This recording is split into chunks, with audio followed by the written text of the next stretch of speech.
Okay. I wonder.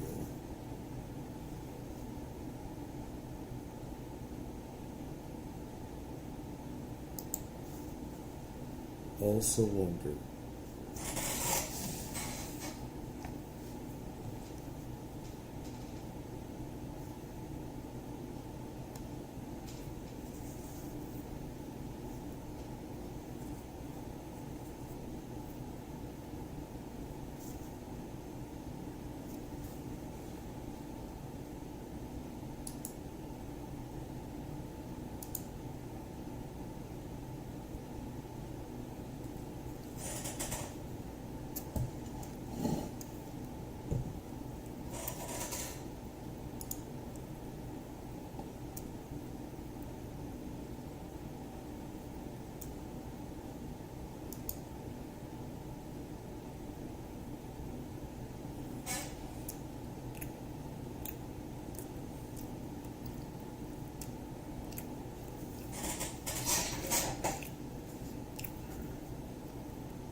Okay.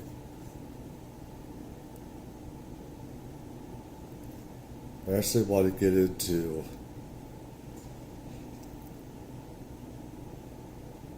let me see here. Karmelo, Anthony, family's attorney.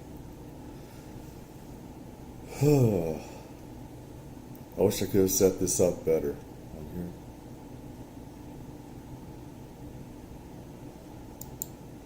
Let's see here.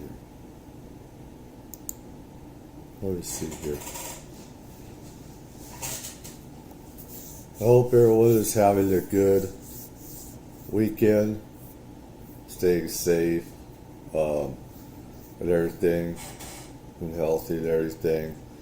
I need to remember to go over his attorney's rap sheet as well. But this is from Officer Tatum.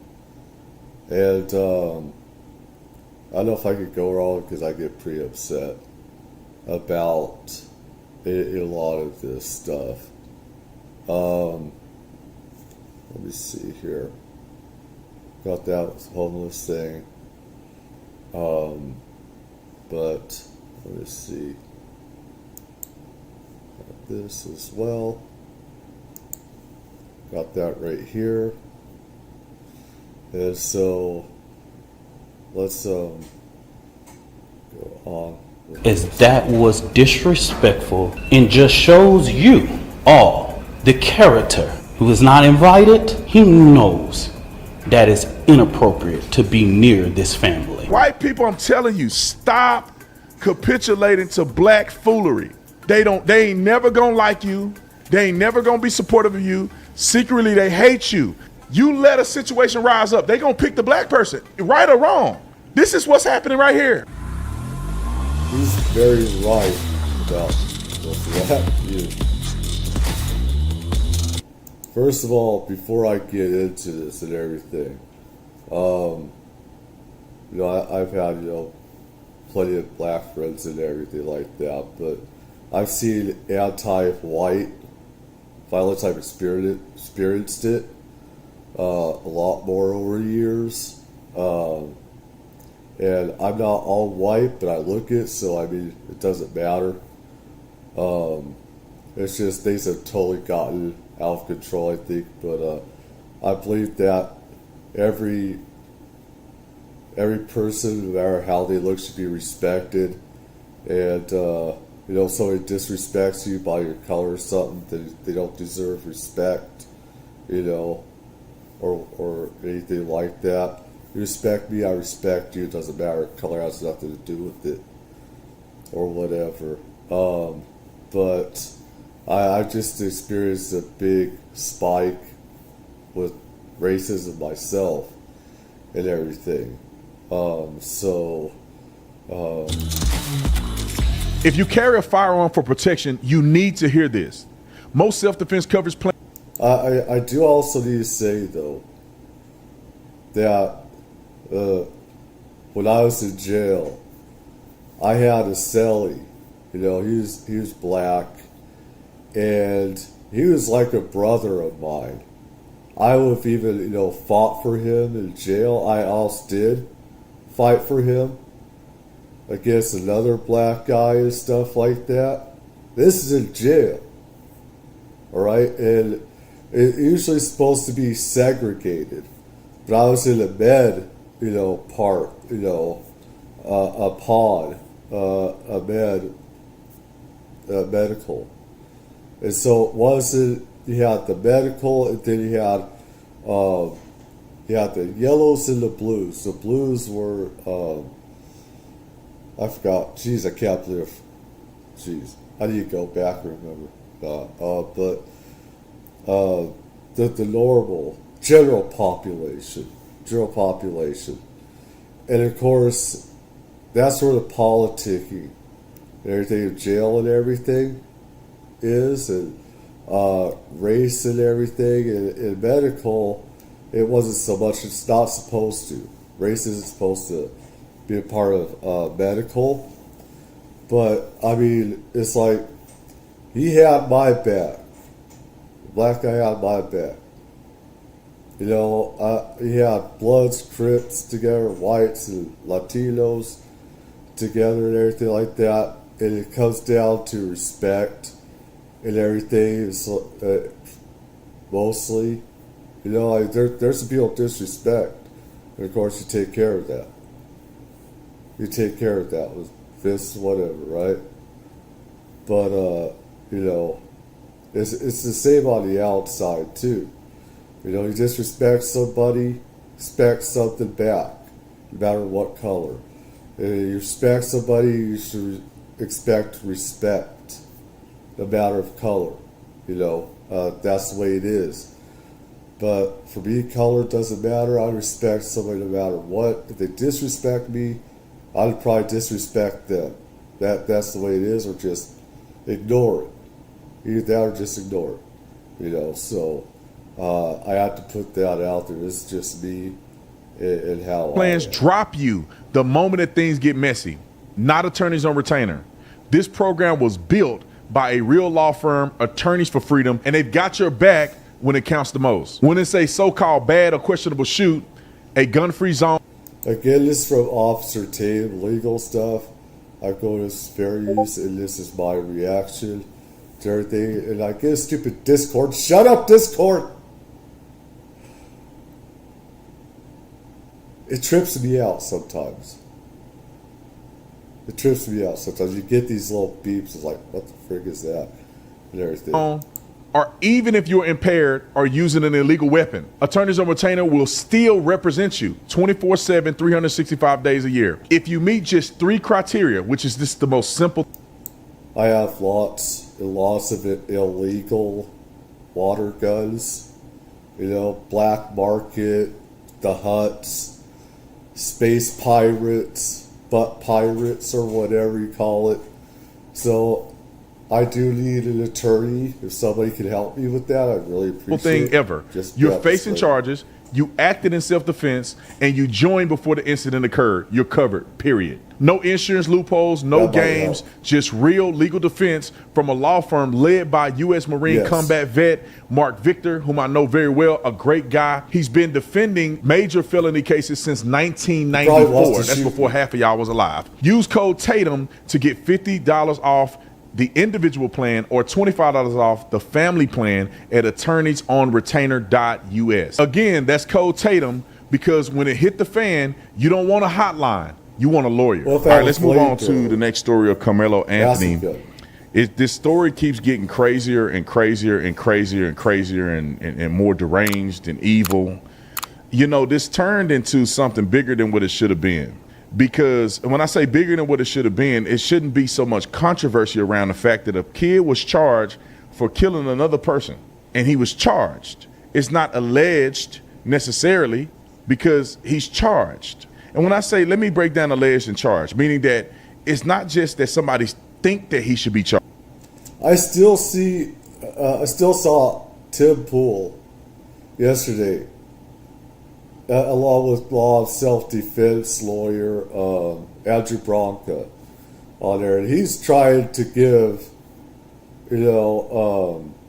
Carmelo Anthony benefit of doubt and self-defense and all this other bullshit. Let me tell you, I've been on the streets.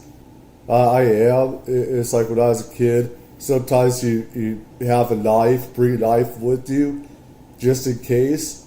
I know it's like where sometimes you don't know to get jumped, you carry a knife or whatever. Some other people different. Alright? But you bring it to school, which is supposed to be illegal. You pretty much have it planned as a sporting event, though, right? This is not just a school sporting event, right? You have that. You got this intent. You have intent when you go to the other sides, to the the enemy side, right? And you want to play bunkmates with them or sit in their camp. You have no business doing that. You know that. But he went there with intent to start something. He went there intending with a knife, which he's not supposed to have legally either. It was against the rules at least.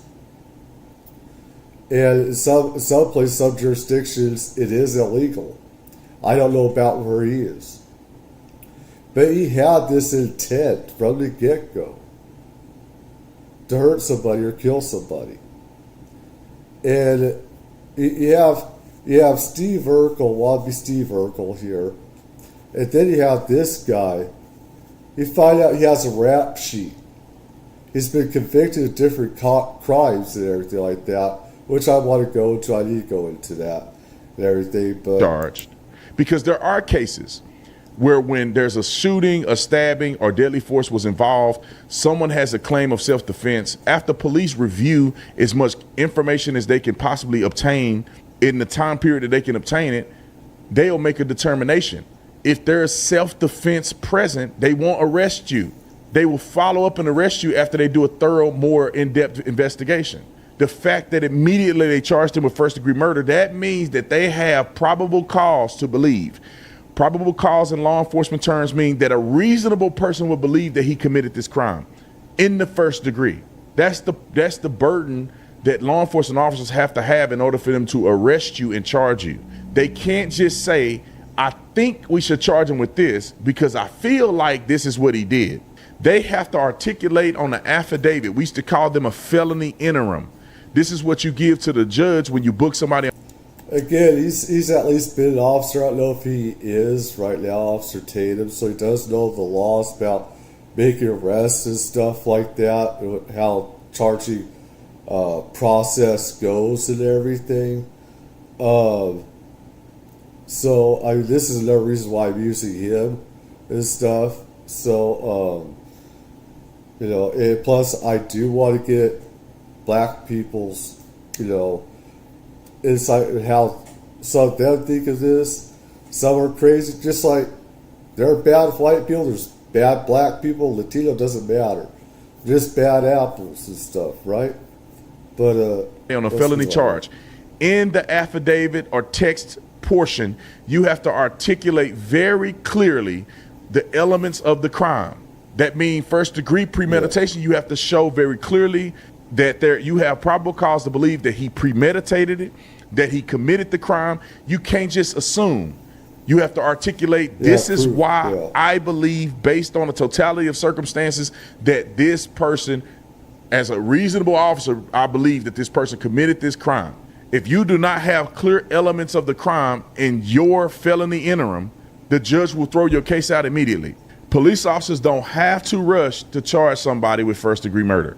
In these self-defense claim cases, they can wait. As long as you're not a danger to them, they know where you're located, they don't think you're going to flee, they'll let you go, and they'll follow up what we call long form. They'll follow up later when they have more information and go back and arrest you. That's the explanation, so people can kind of get that bull crap out of their head. But Austin Metcalf's dad, let's go to that clip that I did a while ago, because I want to show where Austin Metcalf's dad got kicked out or escorted out of the press conference. This is the most insane thing that I've ever heard. And this is why I told you white folks, you can't make black people happy. I said this as clear as the noonday sun, and this is my evidence that I said this. I told Austin Metcalf's dad to stop capitulating. Quit trying to say it's not about race. It is everything to do with race. Quit trying to act like you forgive this kid and you want unity. They don't want unity with you. They want drama. And he decided in his mind that I want unity. It's not about race. I forgave the kid. It's unfortunate that my son died, but God is going to do. He said all this stuff, and I'm going to play what I told you, and I'm going to play what happened to him. I mean, the thing is that Karmelo's family is a group of pretenders that they are Christian people. And Christian people don't create hate. They don't teach hate. They teach love and to love every other, color that's out there. And to try and love people that are different from you, instead of hating. And I get this from my root, my heart, my gut. His stupid parents created this, and their upbringing or whatever church as well. This pastor is not even a real pastor. He's been convicted of different crimes as well. So I mean, this boy that committed this racial crime, in my opinion, all right, because that's what it looks like. He gets this BS from his parents and everything, and then this infection from parents or surrounding other people. You believe it. You believe you're a victim that white people are blamed for everything, and we're not. Like I said, we had a civil war over this, over slavery. And there's things that happened later on that should never happen.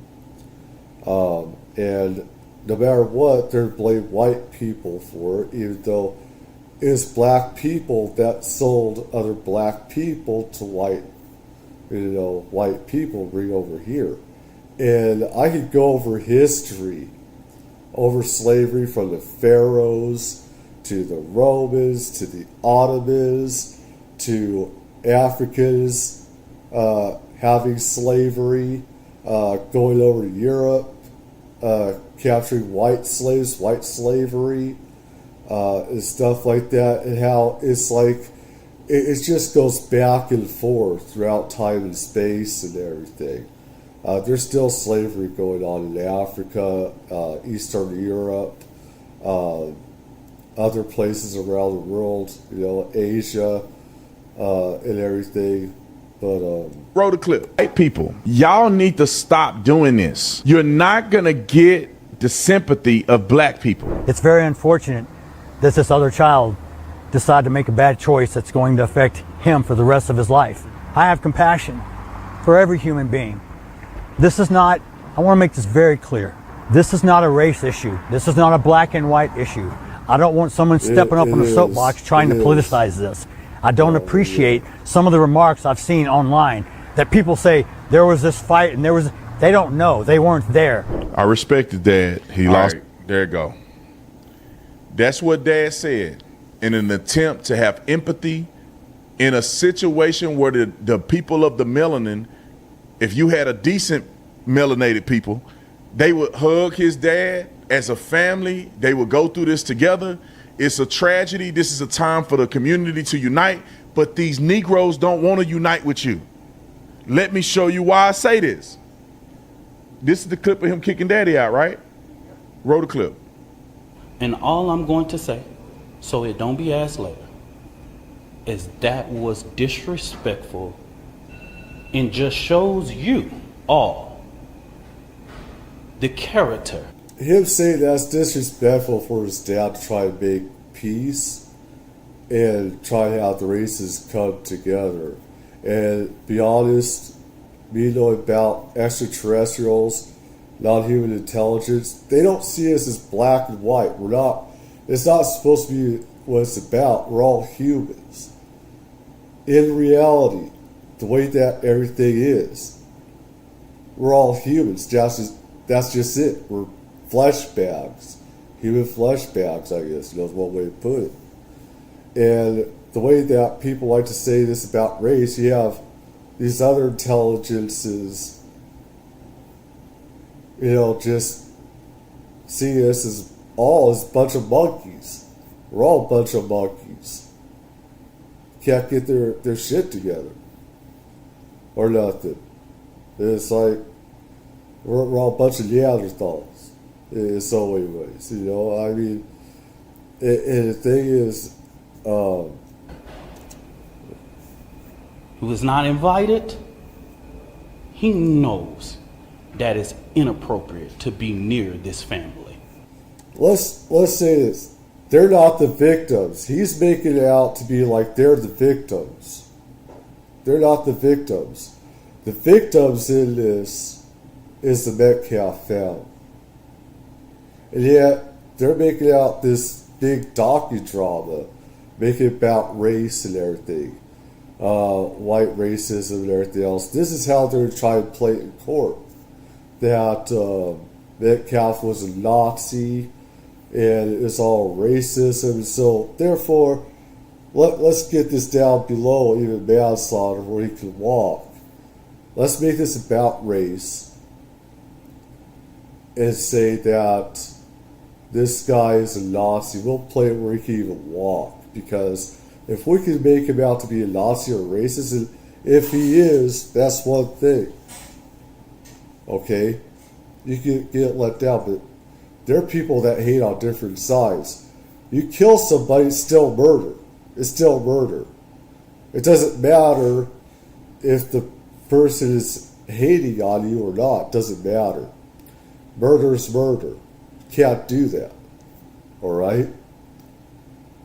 So, the thing is, they want to place, and say, hey, we could take the jury, we could put out this stuff, we could get people on our side. We could make this about race and everything. This is how they're playing it. But he did it. And so I say to people, actions speak louder than words. Okay? What he has failed into is the political operatives that want to make this thing a political thing of hate, yet bigotry, and yet racism. We have conservative operatives that have been posting non-stop about this case. Hold on. This is going to be him actually getting escorted. This man just said that they're trying to make it about race. He said in his last press conference that I made a video about that it's everything to do with racism and that they're not going to give him a fair trial. And that's the reason why he's representing Karmelo Anthony, is because black people don't get a fair shake. He's made it about race. He compared it to white boys that got off talking about, what is his name? I forget his name. Kyle Rittenhouse. He brought up race. And then the white man came to say, let's be united. Both of our children are affected in this situation. I have compassion for, listen, Metcalf didn't kill Karmelo Anthony. So his dad showing up is a sign of unity, that he wants to heal and be one community, which I think was stupid. But his dad showing up like that, to me, was an appeal to say, let's work through this together as a community. The Negroes don't want to do that with you. They want their 15 minutes of fame. They want their money. They want their justice. They want revenge. So when that white man came, this is how they treated him. You would think that this was the killer's family that showed up. I get it. Your son killed my son. Y'all talk all that trash. I don't want you to hear my thing. But they son killed his son. White people, I'm telling you, stop capitulating to black foolery. They ain't never gonna like you. They ain't never gonna be supportive of you. Secretly, they hate you. I've been black my whole life. I grew up in a black neighborhood. I know how a lot of black people think. Not every black person, But a lot of black people think they secretly hate you. You let a situation rise up, they gonna pick the black person, right or wrong. This is what's happening right here. Roll it. I had to make funny. I need to try to make fun because this stuff really burns me up and I could blow and stuff like that. And I try to make fun of him. I just try to make some funny with some of this stuff. So that's what I'm gonna do. You know, I was black and blue yesterday. You know, I have red on my legs and everything from walking and everything else. So I mean, we all change colors every day. Kicked him out, escorted him out. If you take a look at your... That's complete bullshit. That's a violation of his freedom of speech.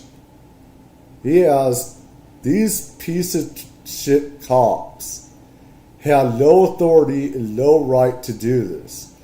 It doesn't matter if these cops are white or not. I'd call them racist thugs, criminals. Because under a constitution, he has just as much a right to be there. You don't have a right to kick somebody out like that. You don't. This is the thing with I don't like about cops. And we need them. We need cops. We do. But I have a love-hate relationship with them. Is that they're there to not fight for our constitutional rights. They're there to take them away. That's what they do. When they come into a situation, when the police come into a situation, they're there to take our constitutional rights away. They usually make an arrest or whatever.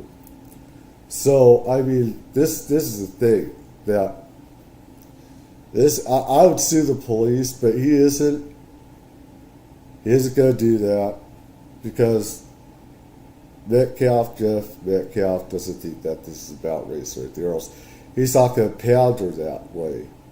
And I get his side in some ways, but I think some of it is cowardice. But it's like you don't want to fuel the flames, but you got to call it what it is. What's going on, and that's racism.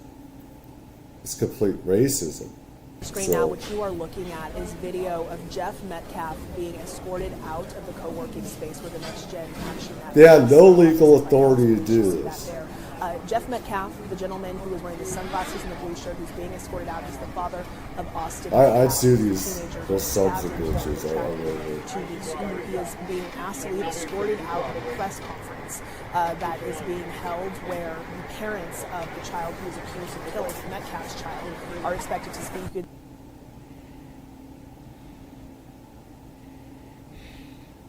What else needs to be said? This is what these people are doing. It doesn't even have to be like this. We shouldn't even be conversing about this. Because I told y'all the last time, if these were two black kids, we won't hear about it. I'm going to give you an example here in a minute, right? Our next story, I'm going to give you an example of why I say if it's two black kids or black people involved, black people don't give up about it. It's only when white folks involved because it's their opportunity to be tribal. When a black man is killed by a white police officer, they don't care. They don't care that the black man wrong because the white man did it to him. And because slavery existed at some point for black people in the United States of America, they ain't mad at the Africans who enslaved blacks and sold them to the white people. They mad at the white people for buying slaves like everybody else did around the world. Let's go to clip 15. Hold on, wait a minute. Let me make sure I'm in order. Did we play clip 14 yet? Let's go to clip 14 first, and then we're gonna go to Karmelo Anthony's mom crying at this press conference. So I failed to put this in perspective, but they held they held a public press conference I almost feel bad for Karmelo Anthony. Let me tell you why I feel bad for Karmelo Anthony just a little bit. This kid was raised, I think, by people that didn't raise him properly. Or maybe that's one mistake they made is having a boy that think he need to bring a knife somewhere and end up stabbing and killing somebody. But he, in my opinion, is going to go to prison. Y'all think these kids ain't got a chance, but they're brainwashed and indoctrinated with this bullshit. That white people are evil and that we're not the cause of their problems. We're not. And everything. That's complete BS. And they're charading him around and putting him in these awkward situations and creating his situation into this race baiting thing that involves all these people around the country, when that boy don't have no say in this, and he gonna end up being a scapegoat for all this problem when his parents and stuff is egging his stuff on, they don't really need to have a press conference. Wait till if evidence come out. Wait till the case report comes out. But they don't want to do that. They want to put a narrative out there. I'm telling y'all, give me the big screen. We'll go back to that. I need y'all to hear me. They want to put a narrative out there to taint the jury. This has nothing, because if they go to a jury trial, they want to create a narrative that there's enough people that will not convict this kid because they feel like he's a good, innocent kid and he actually was defending himself. And they plan to get somebody on the jury to be a black activist. If they put it out there enough, therefore you won't be able to have a conviction. So they're playing to the media. They're putting their son out there. They buying T-shirts. They doing all of this stuff to promote his innocence, to taint the jury. That's all they doing this for. You don't need a press conference to say everything that's already been said. I'm just letting you know. Let's roll the clip. Sarah Fields. It's crazy how they have this like they're victims of a crime. They're not. You don't see, the boy's father and his son having it. Though I would, if he should, but he's stupid enough not to do it. He needs to do it for optics alone, just for optics alone. Just so, because they're the victims. The Metcalf family is victims, not these guys. Maybe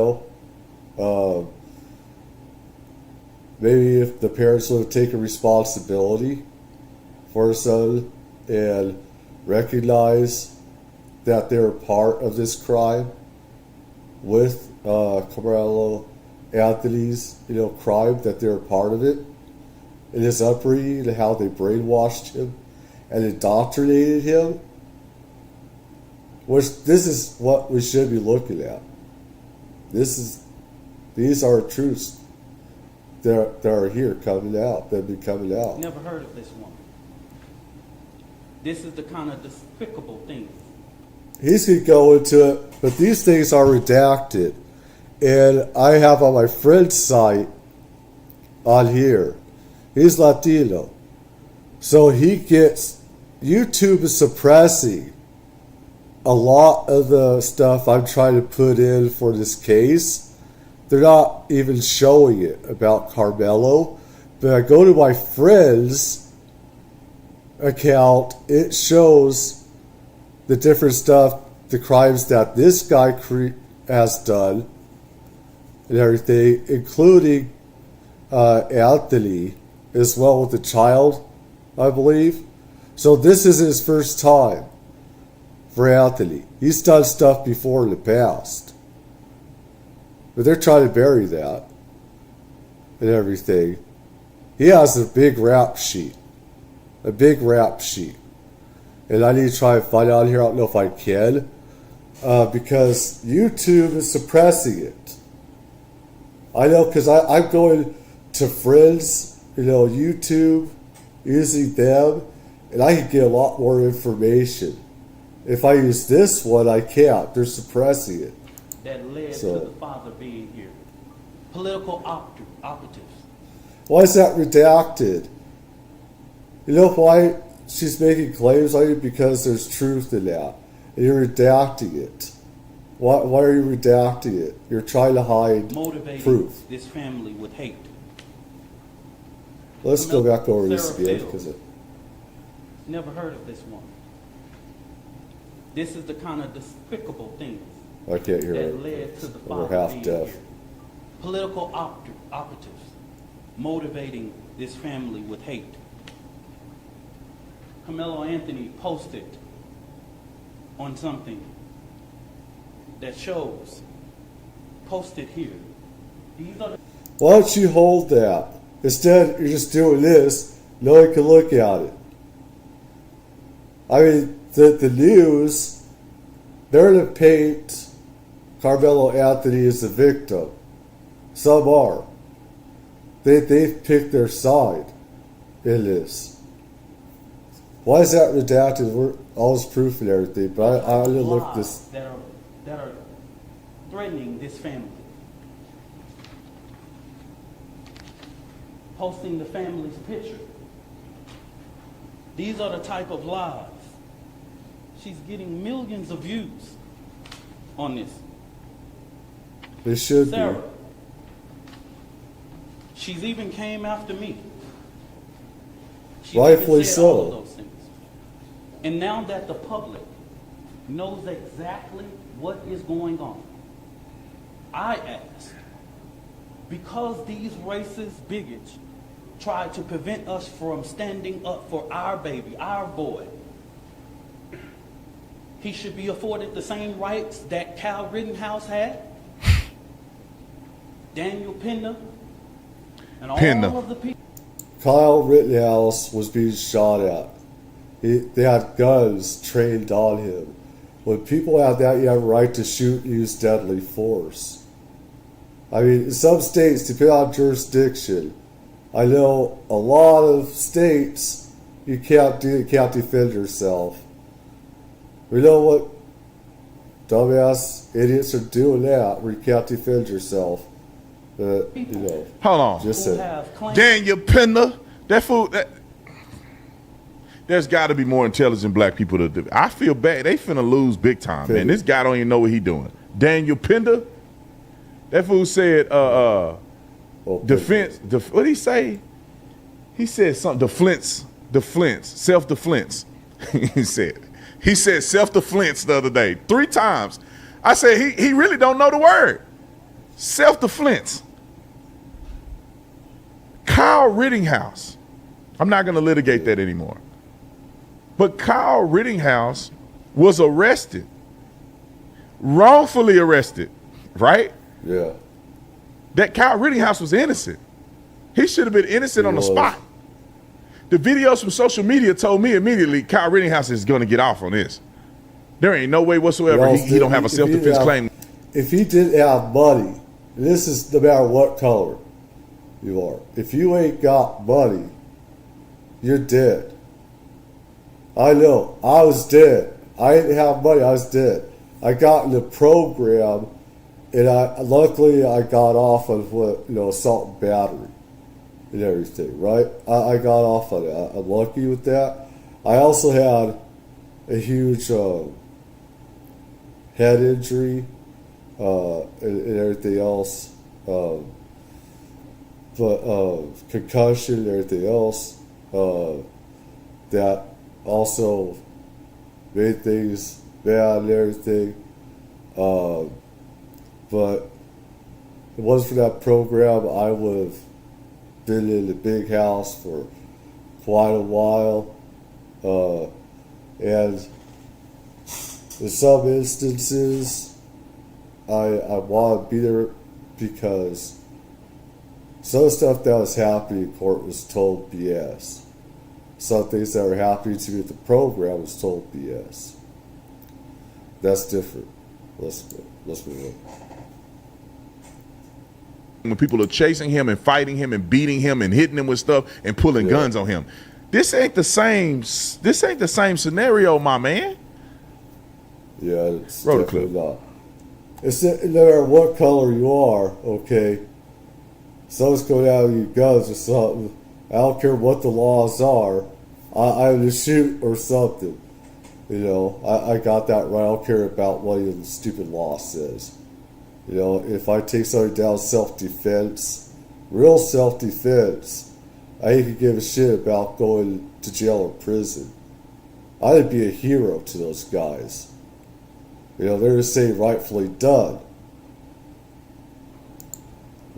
Whatever Anybody their right defense was, he should be afforded the same right. Nobody in the public media has one video camera, but we got the video of Kyle Rittenhouse with an AK-47 shooting 3 people in the back. In the We back. got He was that. right And in he the face. raised He's shooting the 3 police. people in the back. He's shooting 3 No, people in the back. hell no, Yo, bitch. Kyle, I know Kyle follow me on social media. I'm going to hit Kyle up. Kyle Rittenhouse, sue him. Get your lawyer together and sue him. He said Kyle Rittenhouse shot 3 people in the back. Bullshit. He didn't shoot not one person in the back. He shot the first guy in the face, The other guy, he shot him in the chest, and then he shot the other guy in the bicep, who testified in court with his bicep damaged. He didn't shoot a single person in the back. But this idiot that's representing the black kid said Kyle Rittenhouse shot 3 people in the back. Now, dumb Negroes are going to eat this up and say, see, Kyle Rittenhouse, look, he shot 3 people in the back. Don't be that person, black people and others. Don't be this people. Look the story up. You really think Kyle Rittenhouse shot 3 people in the back and got off?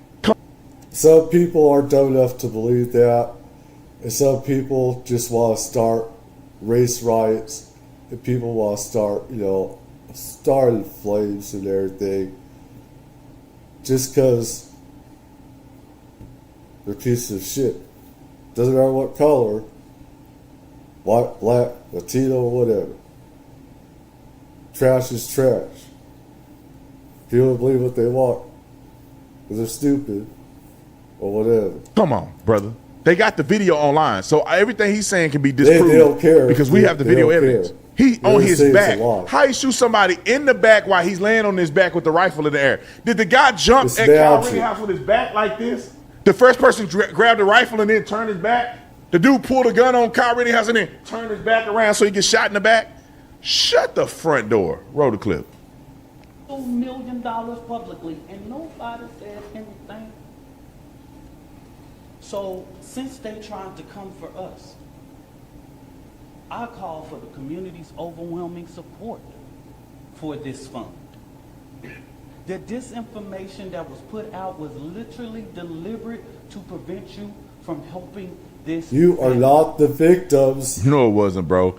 Stevie Wonder can see he was charged with first-degree murder. Maybe we should just wait till the evidence come out before you just jump on the bandwagon to support the kid because he's black. Let's play Mama real quick, and then we're going to transition to the next story, which is very similar, and you're going to see why I always have a problem. Roll the clip. This tragic incident, our family has been under attack. Whatever you think what happened between Karmelo and the Metcalf boys, my 3 younger children, my husband, and I didn't do anything to deserve to be threatened, harassed. Yeah, I think you guys, they're getting attacked.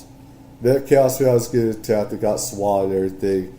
It's equal opportunity. There's always be people attacking. If you wouldn't have fed your son with your bullshit, your stupid indoctrination and racism, we wouldn't be here today.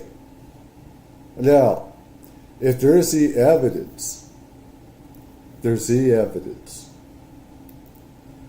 that there was the self-defense, which I think there would have already been in the report, as they've already taken reports from people on the scene. I think that have already been discovery, even though this hasn't been in court yet.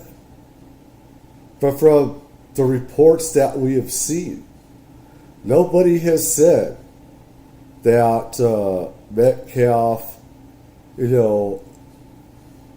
got violent, tried to pummel him, tried to kill Anthony, Karmelo Anthony, that he tried to kill him anyway, any cause for, to kill, Austin Metcalf. There isn't any of that. Now, there could be discovery or evidence, of bullying. You would think that also been in a police report where, people that knew each other, they would have brought up. Let's look at this. I think they would have brought up, told the police, hey, this kid, this guy was being bullied. This probably happened because he was bullied. That was not in the police report by anybody. And I think I could see some people, the attorneys and this other guy, this fraudster that's talking for a family, that has committed, lots of crimes in the past. They're going to try to spin a story. I think they're trying to get to the witnesses, try to get them to make up stuff. And of course, by then I ain't gonna believe it. Because if the witnesses changed their story, if they do, I'm not gonna believe, because they would have done that from the get-go. They would have said, hey, this guy's abused, he was bullied by these guys. Someone would say, hey, he had it coming for the bullying, yada, yada, yada. And everything. And lied about. The lies and false accusations that have been said about us, especially over the past week, has been overwhelming. The lies and their amplification put my family in danger, as well as everyone in our community, everyone involved in the investigation, from the police, the attorneys, and the court staff. Our address and my husband's previous employer's address has been put on all social media platforms. So are their addresses as well. Their addresses are all out there. Again, you're not the victims. You fed your son all these lies and BS. All this racism and stuff. He's a byproduct of what you did and everything, what you fed him. My husband had to take a leave of absence because he's afraid what may happen to our family. His mental health is deteriorating day by day. No, he's not. He's doing pretty damn good. You guys have great clothes and everything. You're not even from the ghetto. You got lots of money. You're getting money from racists and everything like that.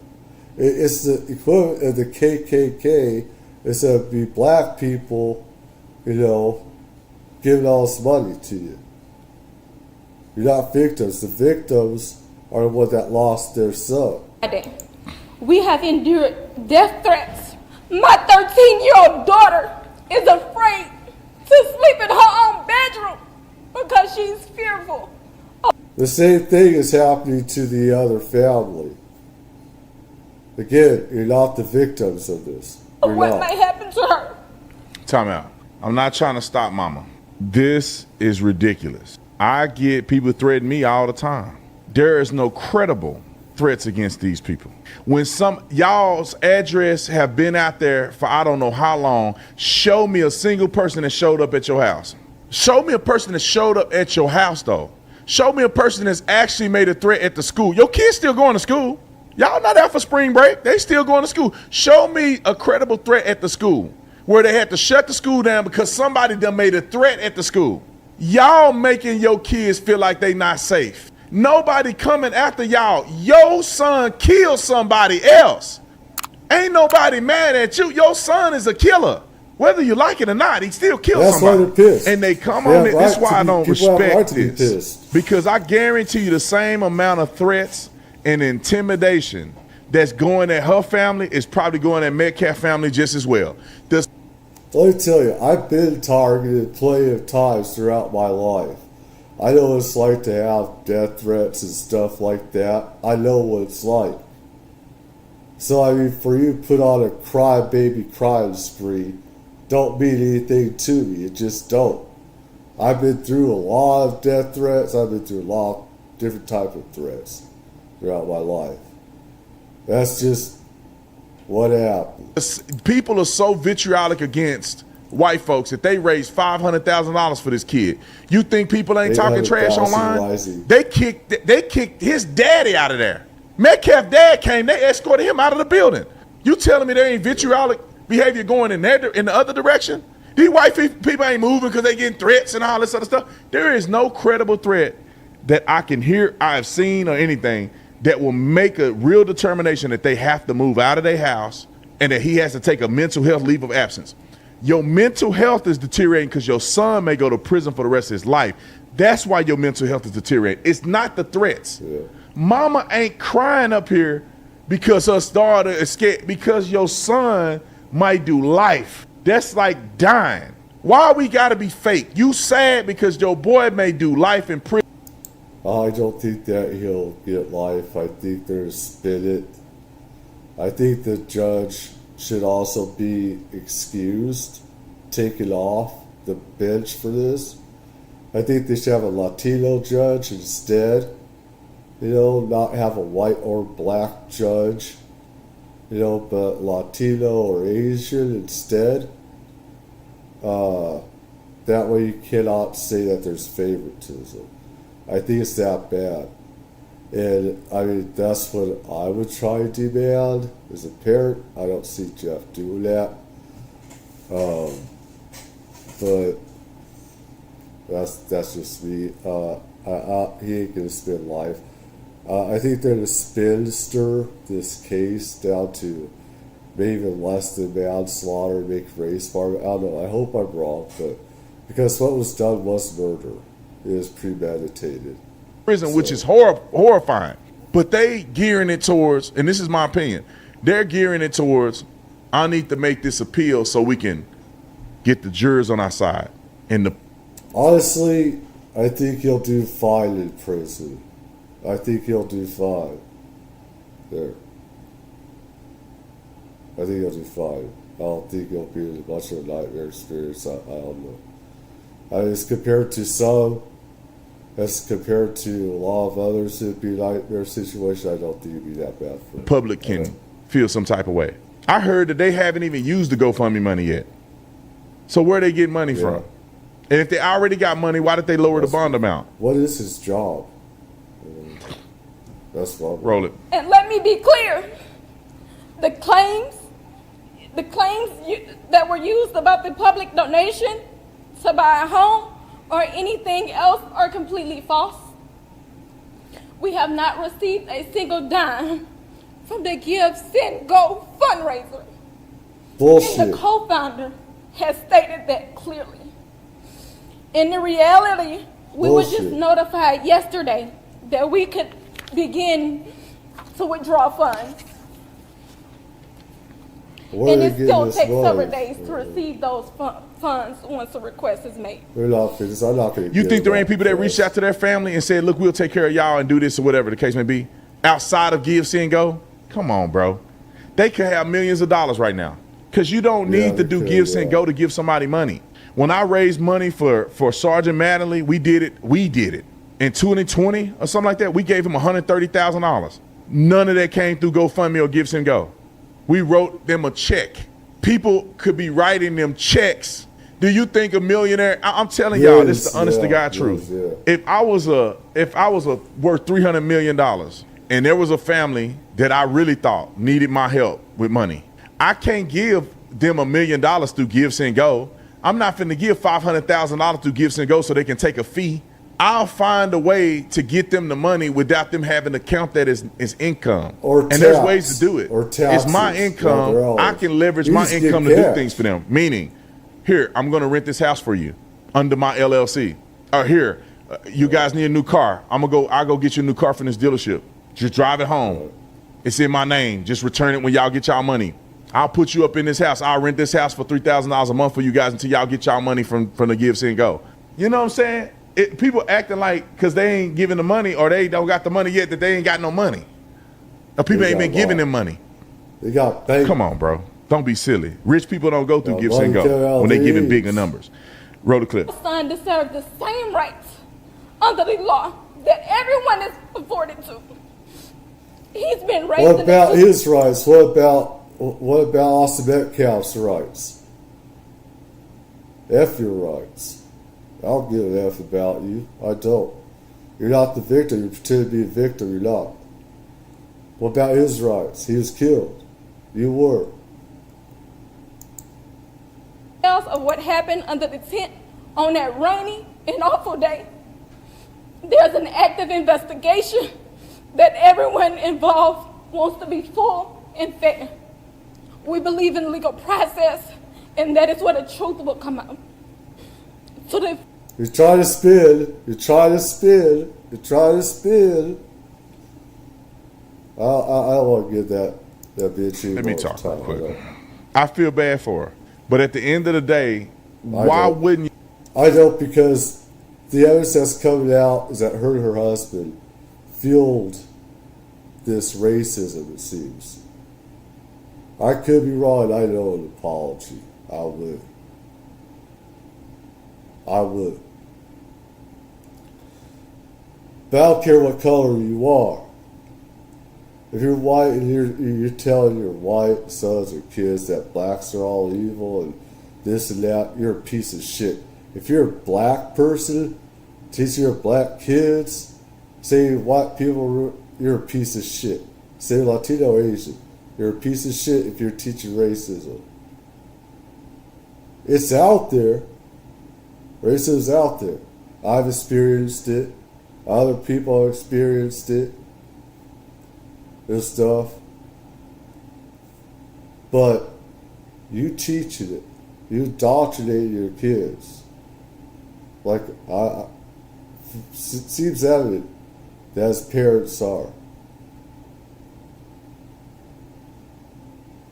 Your son get a fair trial. What has happened a part of this situation that make you think that your son isn't getting due process? They lowered his bond amount, probably when they shouldn't have. He admitted to stabbing the kid in the heart. Ma'am, what should the cops do? Because he a good kid, he can't kill nobody? He did. What you want them to do? And people got to be real. If that was your kid, would you want that kid to go to jail? You want him sitting out being free? No, due process is that probable. If someone went after my kid, Lord help, because I don't want to kill him myself. I want to kill him myself. They go after my kid, they don't have to worry about me just about putting a hit on him, just about. And they better worry. They better worry with their life. Forget the law. Forget the law. Because if I get in there, that's it. You know? That's it. That's my blood. But you know what I'm saying? You know? I mean, unless my kid deserved it, unless my kid was trash, all right?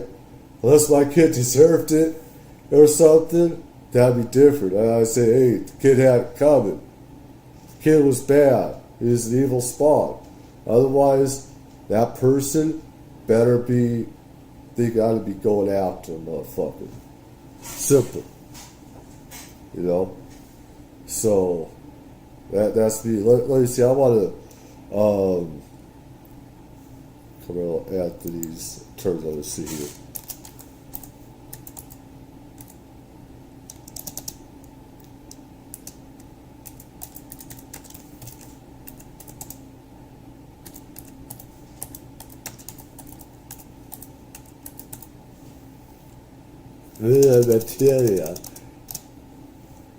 I cannot spell worth anything on his keyboards.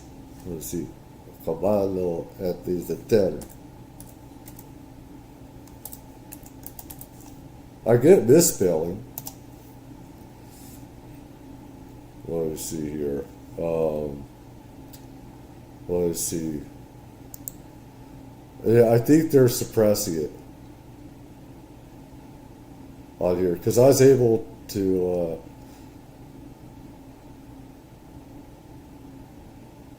yeah, that was they are suppressing, I believe, on here. I was able to they are those stupid bitches of YouTube.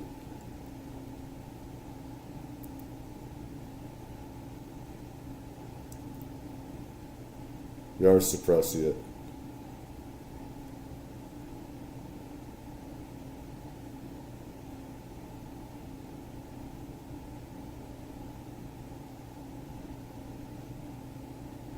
Well, let's see. I did try it.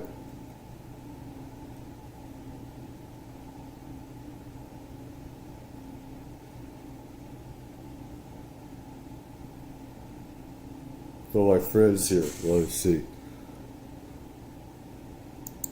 But I'm gonna. Let's see here.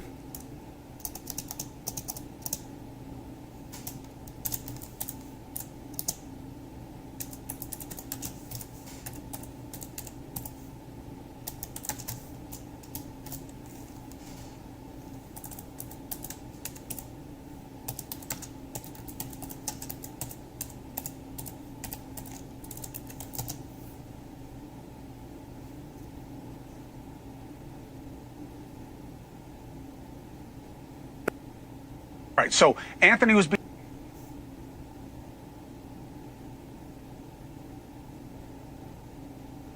They had that earlier. If I could just go back.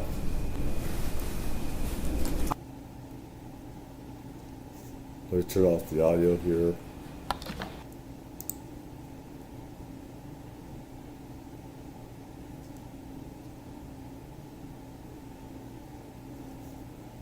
Try and find it on.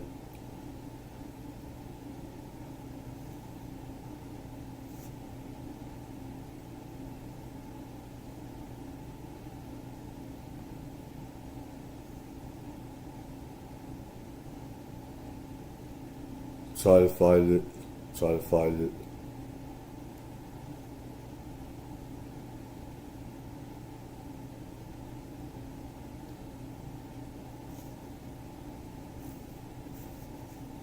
Let's see here.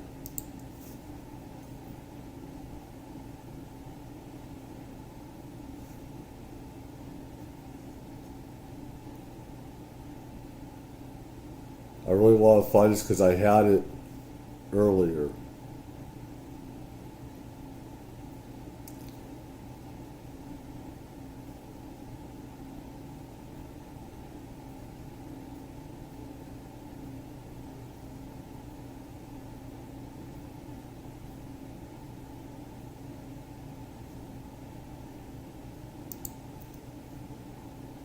Let's see here.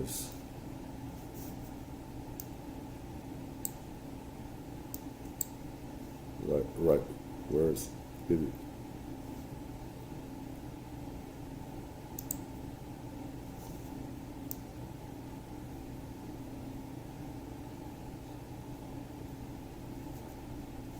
There's too much stuff on wrestling on here. That has to be on their tab. That has to be on.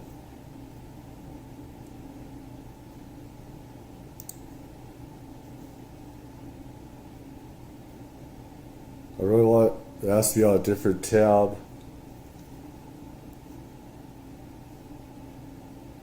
But yeah, it was actually, of all the places, it was on another.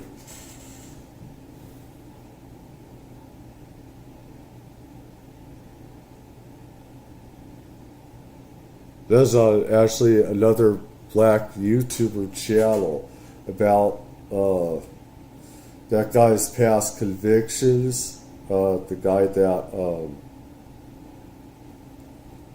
represents these people here.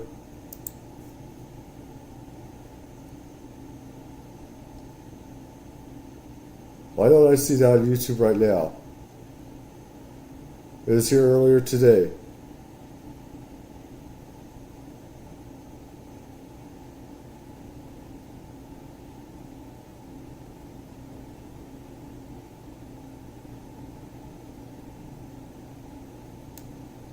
I want to find. I see some other stuff on here. Yeah, I do. But holy jeez.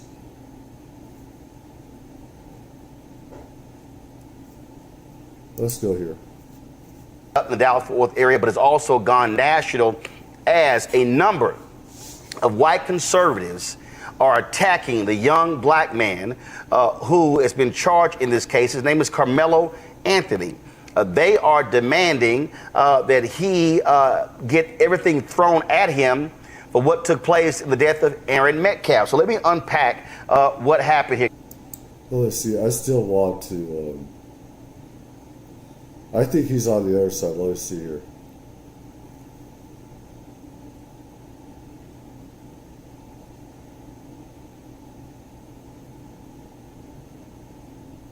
Those idiots. Yeah, I thought it was on the other side. Let's see. Let's see.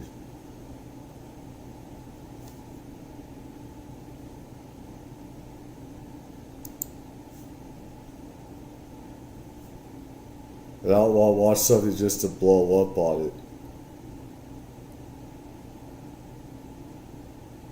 It was on here earlier today, and I don't feel like going on forever. had to go on that other guy's computer.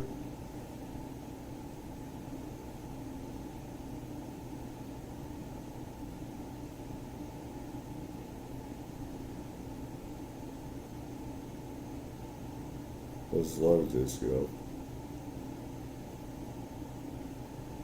Let's see. I'll put that there, but let's see. That's Q. I think it goes.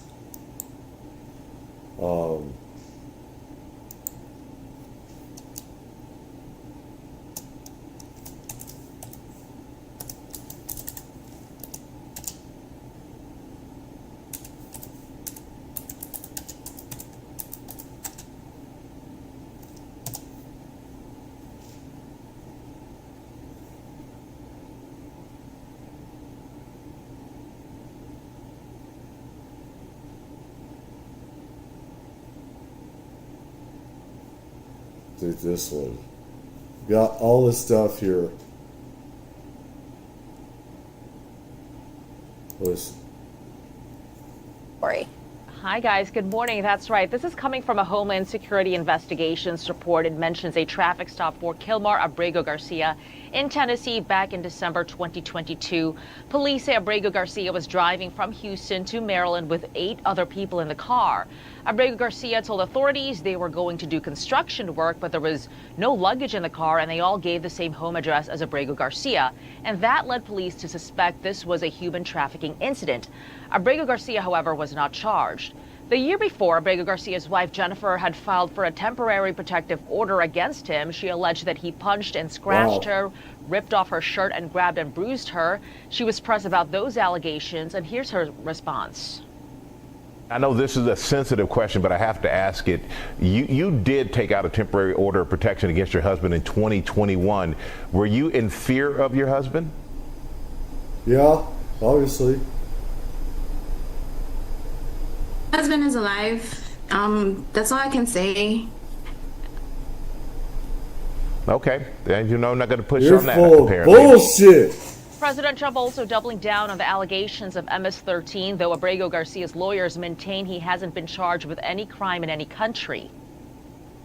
When Garcia was originally arrested, he was wearing a sweatshirt with rolls of money pouring out, an MS-13 gang symbol, that he was driving with 2 other known violent MS-13 gang members, 2 of the most violent members that we know of in the MS-13 gang of thugs.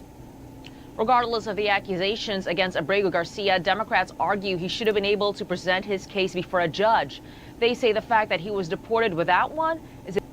Why is it that these rats are for, criminal gangs, they're for terrorists, they're for human sex trafficking and everything? Why are you on their side and taking our resources, our money, getting free rent, Social Security, and all this other stuff? There's a reason why in California, in LA, they have all these, protests, because they had to worry about not getting their money and stuff. And there's millions just in this state, just illegals. Just in California, there is. And it's like, you don't care about the American people. You don't care about your own people, you piece of shit. You don't care about your own people. What a piece of shit you are. You care about him. Listen, if there's a due process, that deserves to be heard in court. It does. But all this other evidence that's coming out, he has it tatted and stuff. If you're not in the MS-13 thing, you get that stuff erased. If you're going to a better life, I'd be on his side. If he's, get all stuff erased, everything, not a gang member or anything like that, I don't know. When I was in jail, other gangs were scared of MS-13 because they are a crazier kind of people MS-13 is and everything. I knew some people from MS-13. I knew some people from MS-13 and everything. But it's like, if you try to get out of the gang life, you need to erase it. You know, I'd be on his side if he was really trying to erase that, and you know, and stuff like that. But also stuff coming to light and stuff. This is, I mean, there's a lot of stuff that I attack Trump on. I'm not a MAGA person. I'm not a Trumper, but there's a reason why I vote for him. I vote for Trump, and I vote for some Democrats to have balance. All right? But I vote for Trump because of illegals taking all of Americans' resources and everything. In the UK and Europe, everything's gone towards migrants and everything. Islam extremism is rampant. Sharia law, all sort of stuff. So I see things on a global scale that most Americans don't. I see things a lot bigger and everything. But it's a big problem. We need to bring Mr. Abrego Garcia home to protect it's not his home, constitutional rights shit. to due process. And due process would put you swimming with the fishies. That's what would be due process. For me, I say deport the whole fucking family. That's what I say. Deport the whole fucking family. It's also important that people understand this case is not just about one man. It's about protecting the constitutional rights of every. They don't have any constitutional rights. You piece of shit. They don't. Only Americans do. This thing, I know the law. I know the law. That's for American citizens. Okay? Now, there are some people. Now, I know there are some illegals here. They're trying to make their way. Good people. If they're not living off of us, fine. But this is about, gangs and stuff like that. Alright? That's different.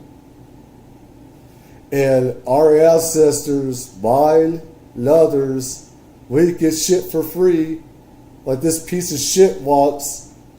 And he wants violent people on the streets. My ancestors weren't like that. And I got some that are tribal, Native American. This is why you lost the election, you bitch. This is why. Because you don't care about Americans. You don't care about America. You care about others first. Your ugly face is pissing me off. Really pissing me off.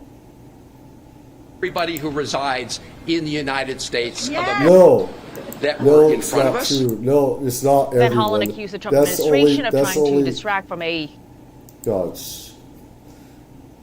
Only citizens are afforded constitutional rights. He's lying out of his ass. And any stupid lawyer that even says that should be bleeped. Because they're not putting out the truth. They are giving out false information about only American citizens are afforded the constitutional rights and due process. Illegals are not. They're not. Humanitarian issues, what they call it. He will be on Fox News on Sunday tomorrow, and we expect him to talk more about this. Rachel, Charlie, and Emily. Thank you so much, Maddie. Great report. So, Charlie, if you're explaining margaritas, are you losing? Yeah, I think that's pretty safe to say, without a doubt. It is really, really extraordinary. When you look at the people who get people from the outside, and the same with the court ruling this morning, where you have the ACLU, you have all these groups coming out to defend actual accused gang members, right. And then you have an actual sitting member of Congress willing to stick his neck out like this. Where were these people for all of the victims of my? My big problem is you got these stupid lawyers giving out false legal information. That's unforgivable. It says in the Constitution itself, people need to learn about law in the Constitution, about how it only applies to American citizens. And there's a legal way, I believe in a legal way of doing it, not an illegal way, that there should be vetting process, earlier way, like my ancestors did, like so many others, and you got too many illegals that have entitlement. I should put this as a header on this stuff, where it's entitlement. People believe that they're entitled to get all this stuff for free, and nobody is, unless you earn it and stuff. And he should be in that prison cell. Why is he? I think he might get killed if he went back. I don't know. I wonder what his homies would think of him. It's complete BS that, the Democrats are for criminals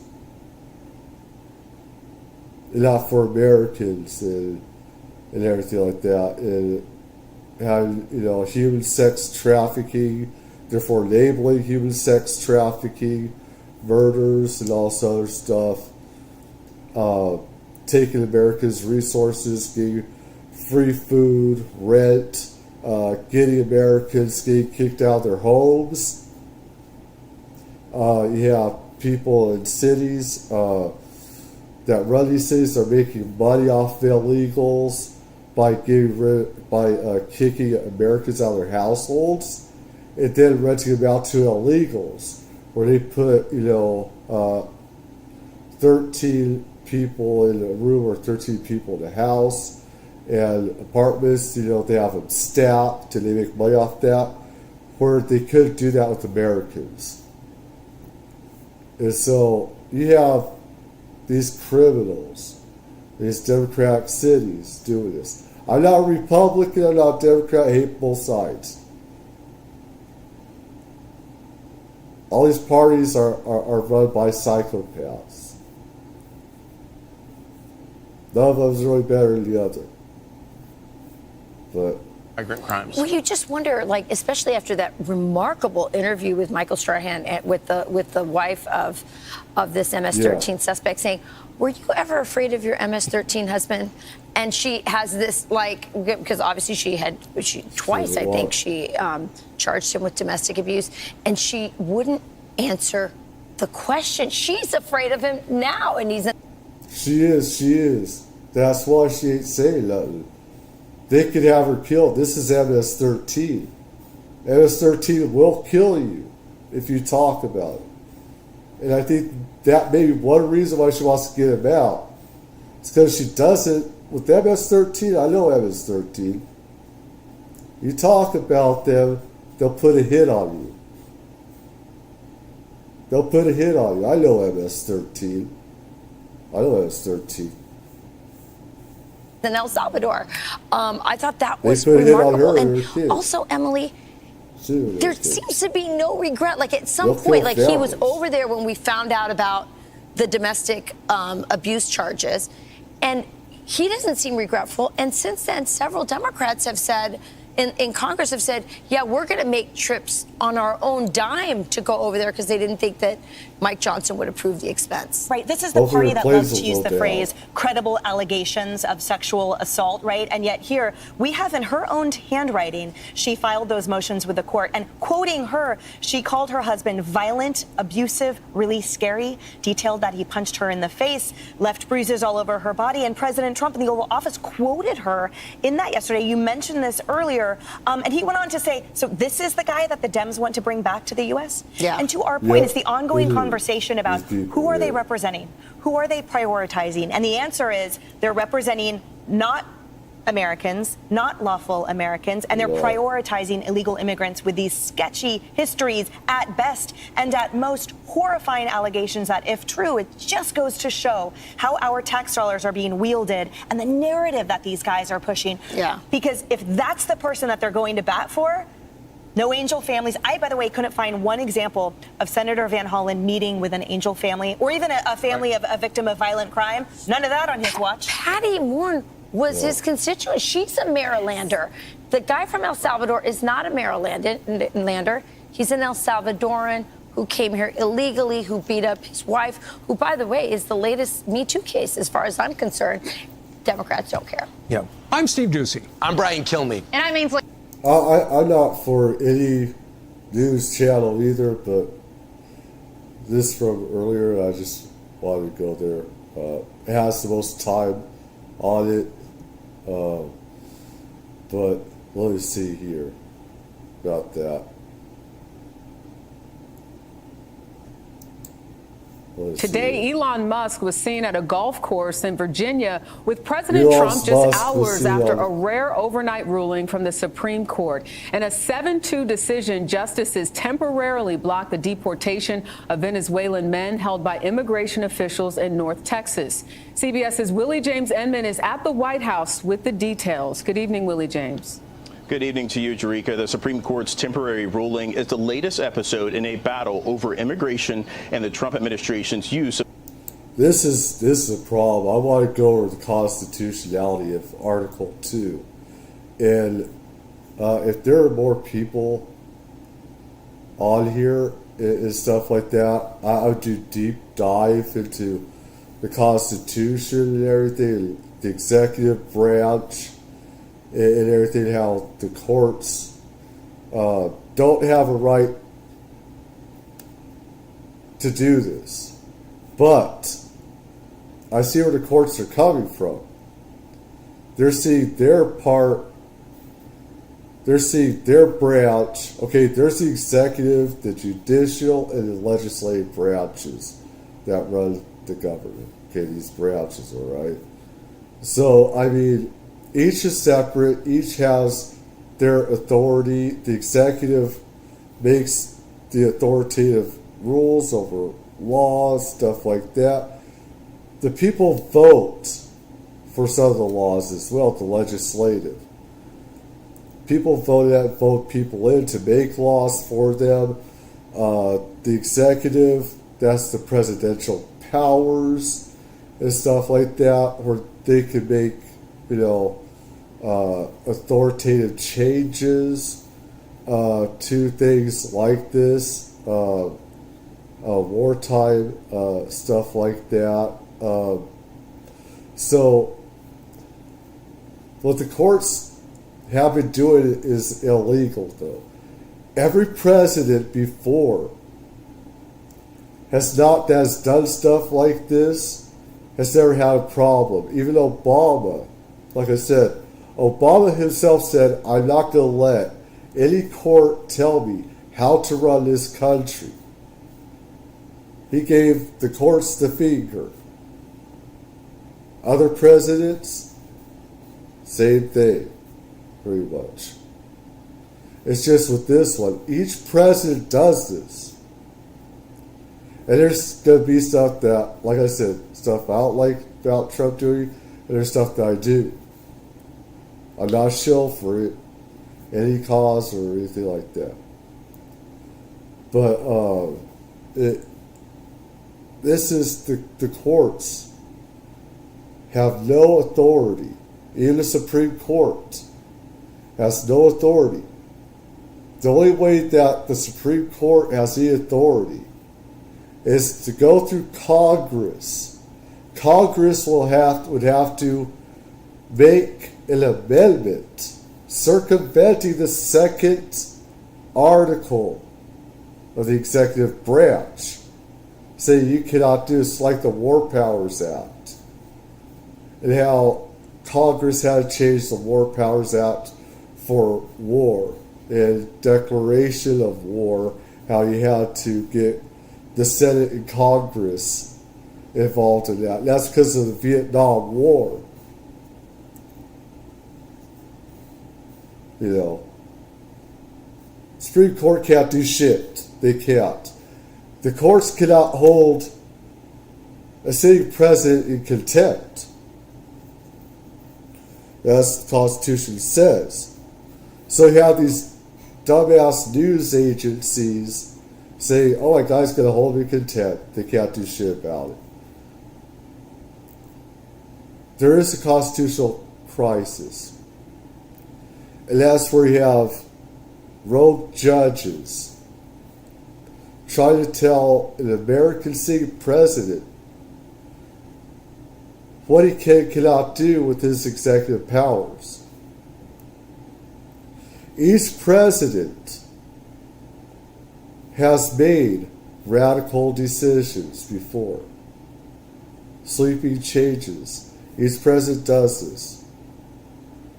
But you have these judges, some of them are not even American,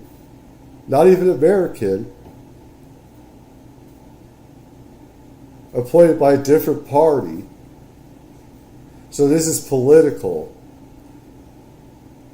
This thing that I hate about judges, among different things. They should not be political. They're not supposed to. But yet, we see that all the time today. A judge is supposed to go by the U.S. Constitution, not by politics. They're supposed to go by the law. A judge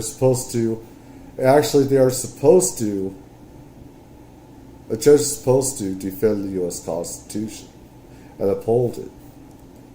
The thing with the Supreme Court, how it comes into this is, I believe where they're coming from is saying, hey, we see this as a threat to due process.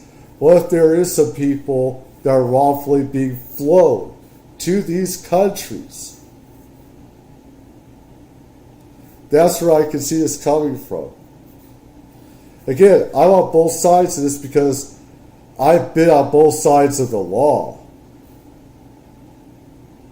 I've been on both sides of the law and everything. And so the thing is, these people that are being arrested, they have a rap sheet or they're in connections with other crimes. So they are seen with this.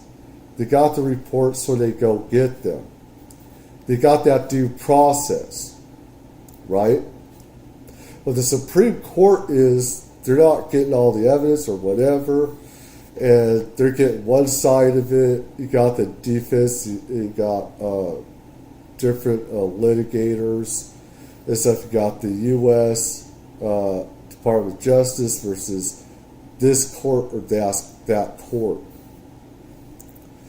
So, I mean, to keep in mind,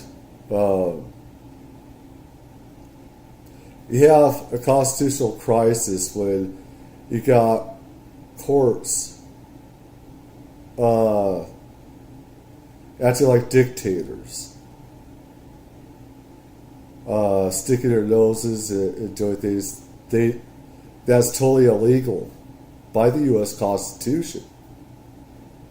That every president has authorities to make. Now, people could say, what about, like some ladies that I know, what could abortion and stuff like that. That's a lot different where, the president each president has certain powers. And then you would need the legislative branch. You have to have two branches of government to stop the other, whether it's the executive or the judicial branch. You have to have two. So you got where Congress would have to get in, make a federal law and stuff like that. And, states and everything else. And the way that there is division within the states is illegal too. You have governors doing things that are illegal and everything. That never would have happened before. They would have been executed for it. Whether you and I agree with it is a total different thing. But they could be, they could have been executed back in the day. They could have been jailed back in the day as well. That's just the fact of how the executive branch's powers are, because when they made the U.S. Constitution, the president was supposed to be the king, the equivalent of how the king was in England.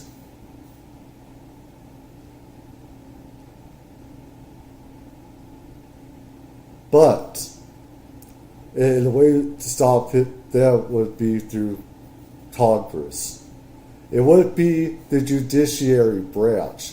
The judiciary branch can't do that.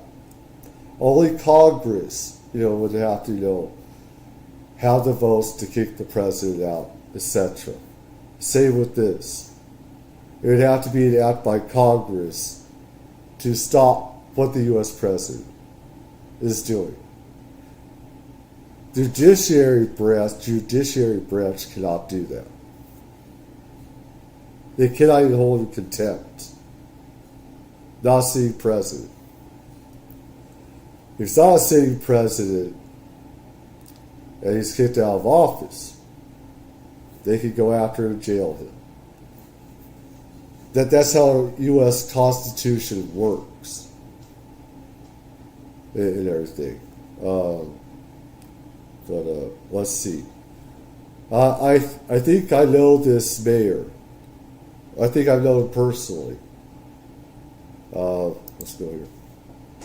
The mayor of Lancaster is facing some heat for what he said at a council meeting and how to handle the homeless issue. He suggested give them all fentanyl. Spoke to Fox 11 about those comments. First, here's what he said at the meeting. But talking about homeless,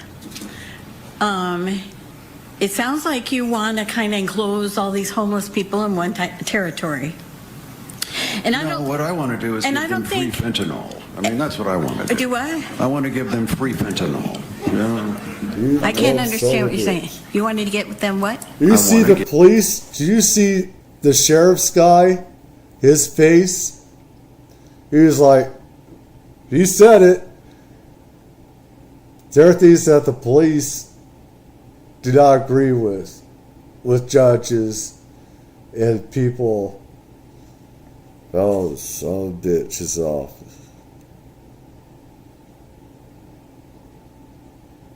Blacks don't represent black people. Whites don't represent white people, black people, whatever. She's like, what? Yeah, he said it. The dumbass said it. The old coot said it.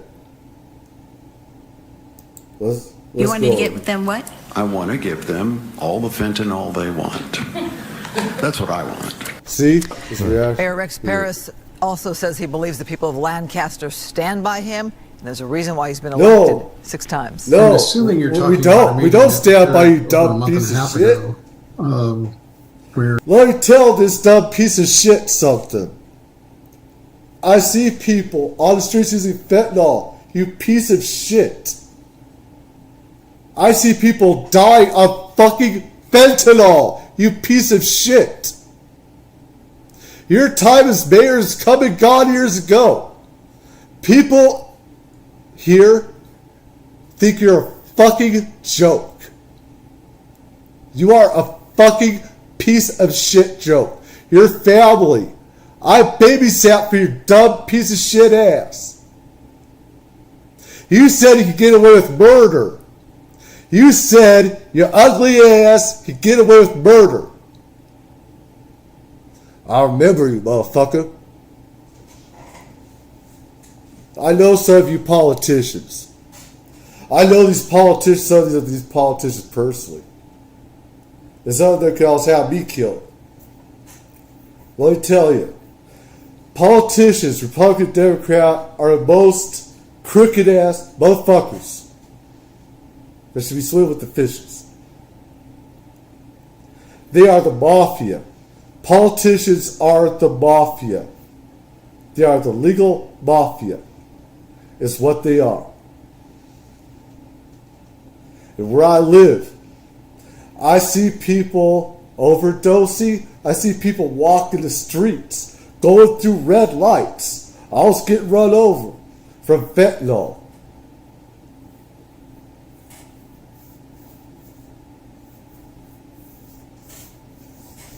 I gotta be careful because what I want to say, I can't. You see, I see people suffering. I get pissed off. I see injustice. I see injustice. I feel it. And I wish a lot of these people, I mean, some people around here, they're doing the drugs. They're doing fentanyl. Right by me, you're doing fentanyl. Right where I live, they're doing crack. They're doing heroin. Doing PCP. As I speak right now, they're doing it. They're doing fentanyl. So this piece of shit, what he wants just them, I know how he thinks. He wants them to kill themselves. Because I know him personally. I know this piece of shit. Shit stain, personally. So nobody say, hey, calm down. He can calm down, piece of shit like him. Fuck you.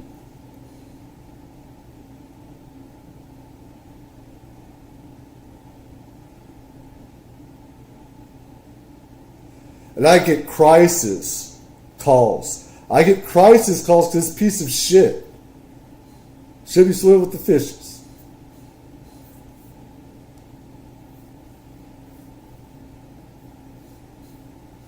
He wants them to just kill themselves. I know him personally. I know shit stained personally. RX Paris. He's a huge attorney. He used to be a judge. This piece of shit used to be a judge. Like I said, I know judges personally. I know politicians personally. Most other people don't. That do YouTube channels, they don't know what the fuck they're talking about. About politicians, trusting politicians. This guy is a Republican. I know Republicans, I know Democrats. I know what they do behind closed doors. I know what they talk about behind closed doors.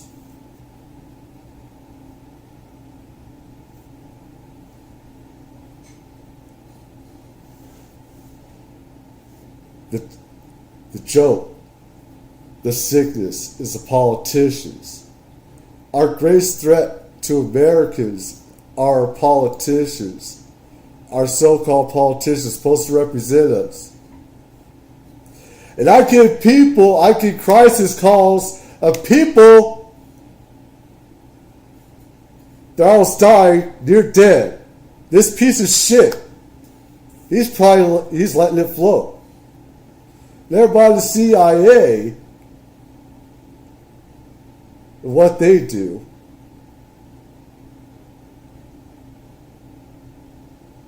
I hope more people, I need people to know about it. I was never lying about what I know. I was never lying about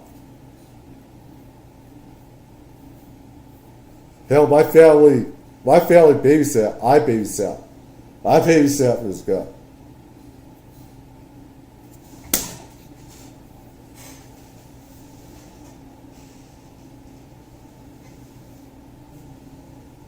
I see people suffer. I feel people suffer. I suffer.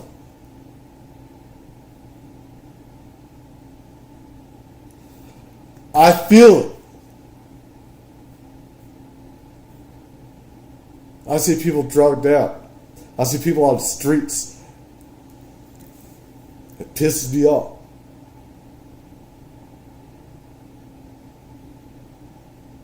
Politicians are supposed to protect us, the people. Even if you're not American, from drugs, human sex trafficking. That's their job. That's what they get paid to do. That's why we elect them.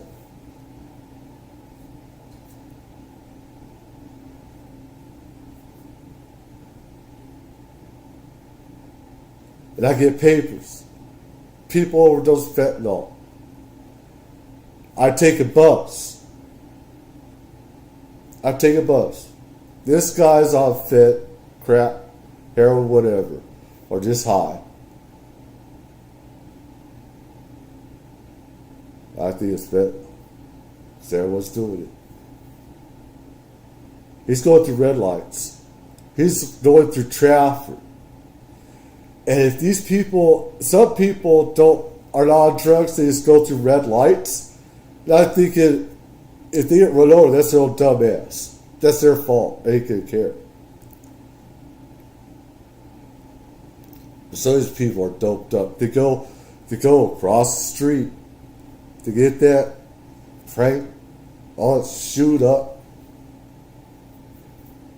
Now they're doing it right now around here. Go across the street, start fires. They start fires. I know this guy. I know this son of a bitch. He wants them to kill each other off. Just die. Give him the drugs. I know him personally. I know his thinking. I know. Okay, it doesn't matter what side you're on. It's just psychopaths, man. I've always been right about this. There are only a few politicians that are good. And they usually start out good. He had good intentions. I remember when he first started, Rex Paris. He was a good person. He had good intentions. They usually do. They become corrupt. My God.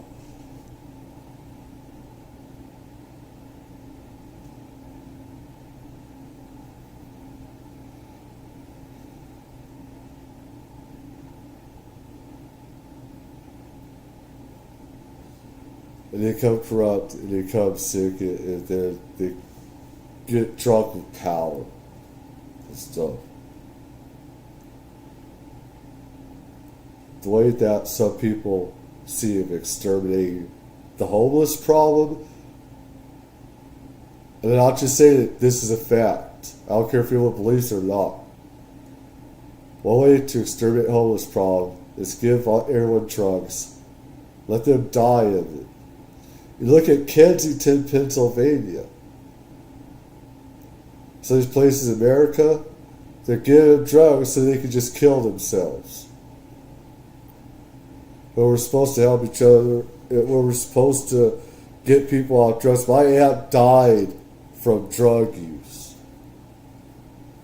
She couldn't kick the problem. And when she tried, it's like she tried.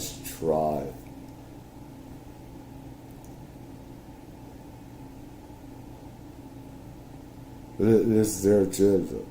This isn't just a Republican agenda, though. They're Democrats that are for this agenda in LA County. And they just up the taxes on homelessness.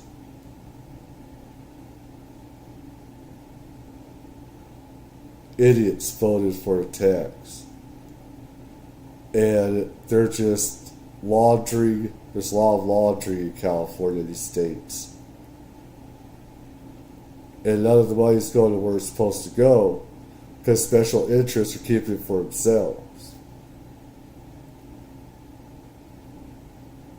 It's like the people get raped over this and everything. And we all are, by taxes and everything, and how politicians are just taking our money.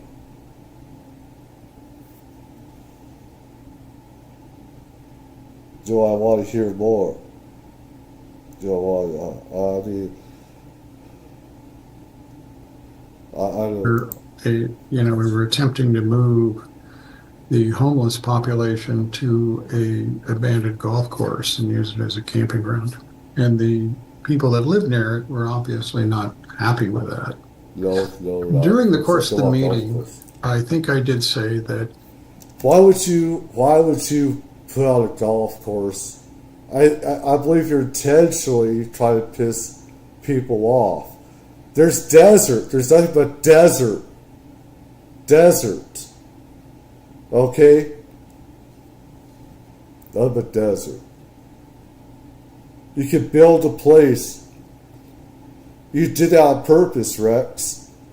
I know you, and you're evil. I know your evil mind. I know politicians do. Yeah, piss people off and say, not here. There's a desert. Play a desert. Put some by prison, too. You do.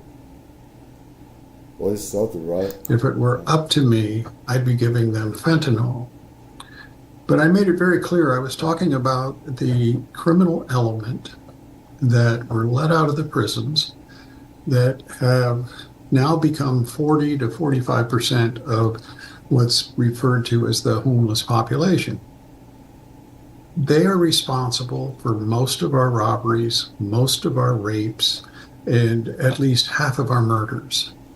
There is nothing that we can do for these people. Lancaster has the most innovative homeless solutions of any city in America. I agree. We're very proud of it. We can take care of a lot of people. But I'm talking about the people that refuse those services. The people that want to camp near your homes so that they can burglarize them at night. The people that accost you in the store parking lots and intimidate you into giving them money. We call that robbery in the city. All right. This is what I know, because I know the criminal element. I know the criminal element very well. The drug users around here, okay, some of them do some criminal element, but the drug abusers, they're busy getting high, being slumped over. They'll go through traffic and stuff like that. So, there's some that, they're few that can be dangerous. And then you got the criminal element, gang members, and some people that do just a certain amount of drugs, but they're hardcore criminals that does the rapes, the murders, the stealing. There's a difference between the drug addicts and these other group of criminals that does some drugs, but they got more of a mind. They don't do so much drugs where they're impaired by it. That's what I'm saying, right? So there's two different classes in society. Quite frankly, I wish the president would give us a purge, because we do need to purge these people. Now, is it harsh? Of course it's harsh. But it's my obligation as the mayor of the city of Lancaster to protect the hardworking families that live there. And I am no longer able to do it. The sheriff's department is 70 deputies down in our city. The sheriff does not enforce the laws against, if it's the homeless population, because of fear of federal lawsuits. It's an untenable situation, and I'm open to any solution. But I do believe some of that. The federal law versus, I believe he knows the law. He does. He's been a judge. He's done law. He's been an attorney. He's done all this stuff. But I believe what he's really talking about is state, the governor. piece of shit Governor Newsom, where they favors the criminal taking over homes and stuff like that, being able to kick them out, stuff like that. He has points on that.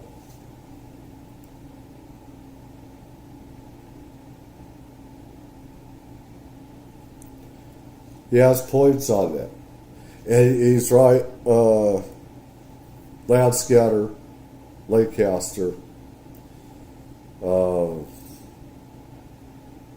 I think that thing is, he doesn't want all of them, LA County, coming all the way over here.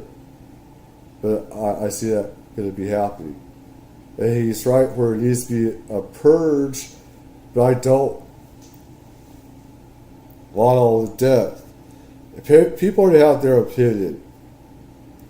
And I see actually both sides to the madness. Or some people should just be purged or deleted, killed or whatever. The cat. I don't know if that's like, what is it called, euthanasia? Where they cannot get with society, then just get rid of them. You don't have that. I want these people out of our city. Well, I don't think anybody took me literally. In fact, it's so easy to get fentanyl on our streets today that it wouldn't have made any difference if we did give it away. But no, I don't regret saying it. I'm happy that we're focusing the attention on an aspect. But, the thing is, I know what he was thinking. At least he has the balls to say it. At least he has the balls. I mean, some people, hell, if that's the way they want to die, they do it, but they should. Taxpayers should not give them any money. We should, that. Thing is, there's too many drugs. You think with having so-called borders closed, drugs would go down? But I also see that cartels have made usage of drones, smuggling drugs, or you see more drugs than being homegrown here. And you see hybrid drugs being made. What the hell is happening? They're just supposed to be getting better, not worse. So politicians and the sheriffs and the police around the country, there's some big, widespread corruption. Where they just want our country just to go under.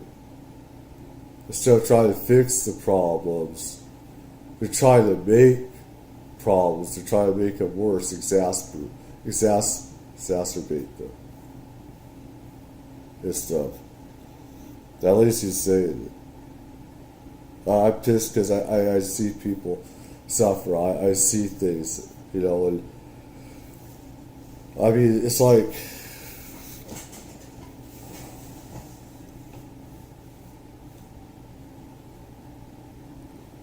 look, everybody has a right to die the way they want to, I believe, but I don't know. It's just, there's different of this problem that nobody seems to want to look at. These people are killing our citizens. Not a lot of them, but some of them. They have no. I know who's killing who, but it's not. That's where you have the hardcore drug users versus the criminal element. They're two different, schools, two different groups here. Rex. There's two different groups here. Right? You got the hardcore criminals. That's the problem. Not the hardcore drug users and stuff. The hardcore drug users are doing a small portion of the hardcore crimes.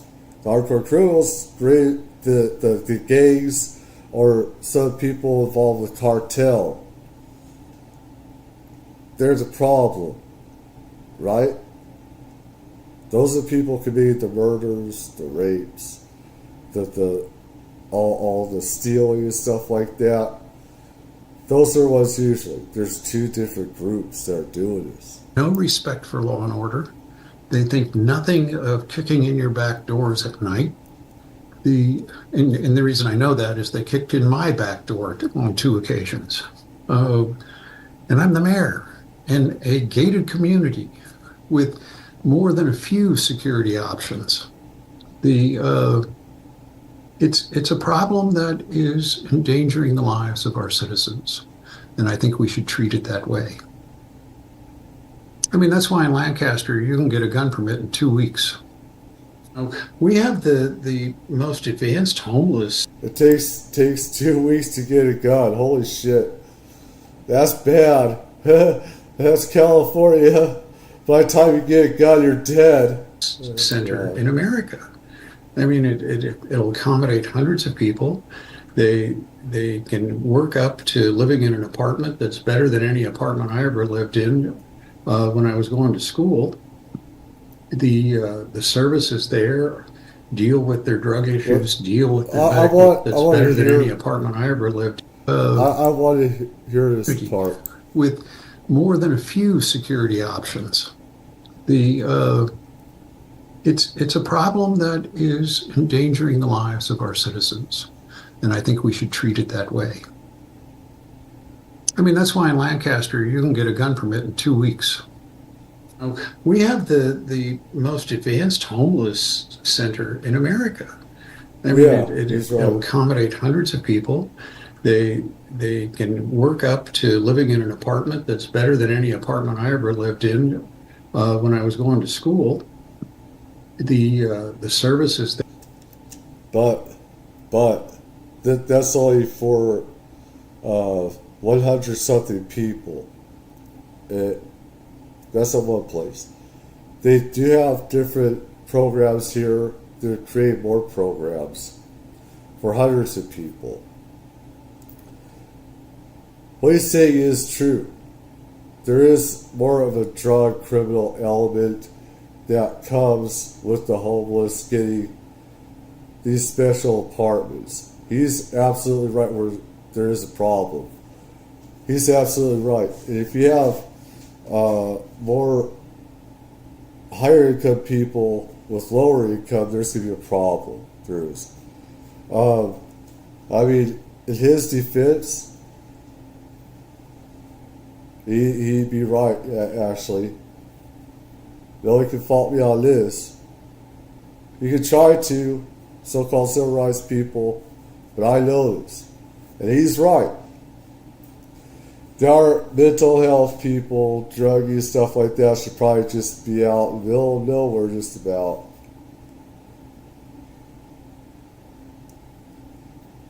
Live the way they want. But they don't want that because they want the taxes as well and everything. They don't like that. So either way, it's like they don't want us or them to have their own out of the middle of nowhere where they cannot tell what to do. So some of this is their fault. Some of it's the homeless fault and the druggies. And I could go in depth, I don't know. Let's see, who's... Sorry.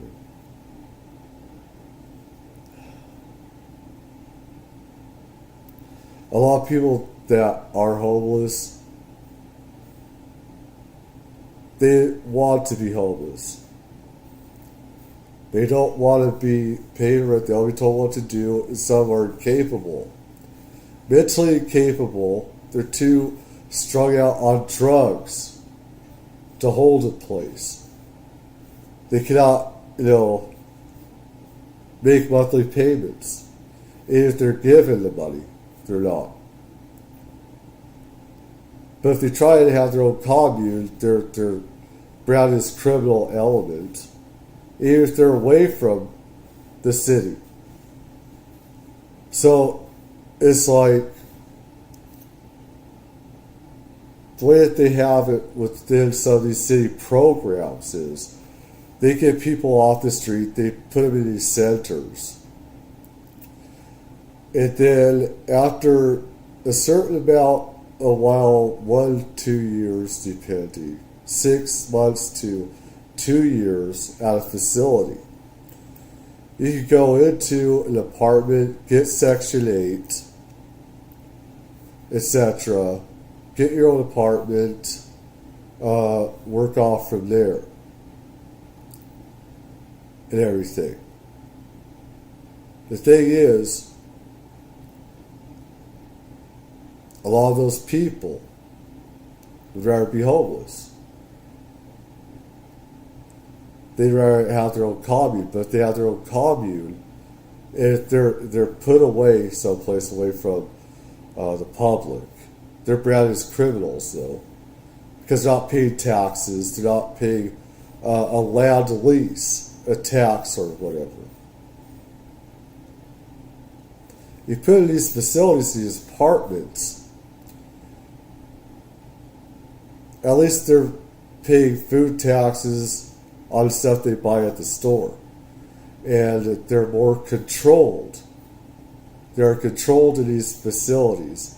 All these facilities for homeless are gated, fenced, or whatever. They can be monitored. But it's a damned if you do, damned if you don't situation.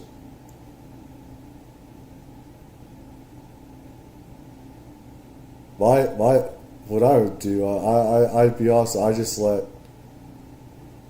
say, you guys need to go all the way over here somewhere. Live in your commune if you want. If you guys want to die this way, it's up to you. It's like, I might, put in ways for them to have water or whatever, stuff like that. If they want to use buses to get back and forth, they could do that.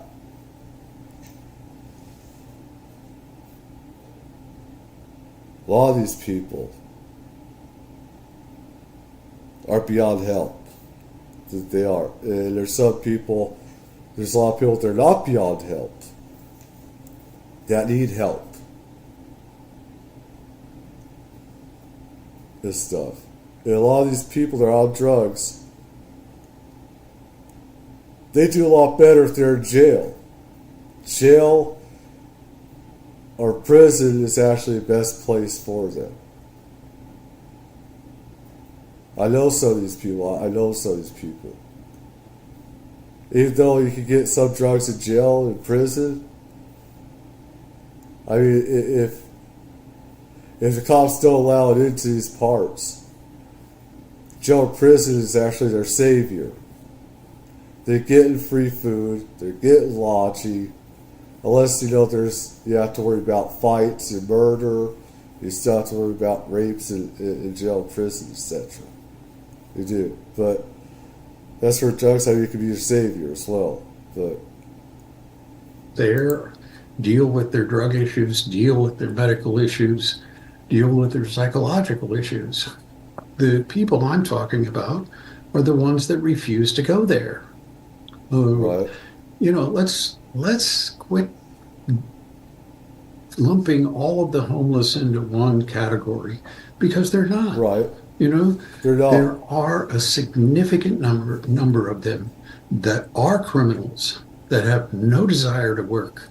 In my religion, this is the problem. Don't bring religion into this. I don't like that.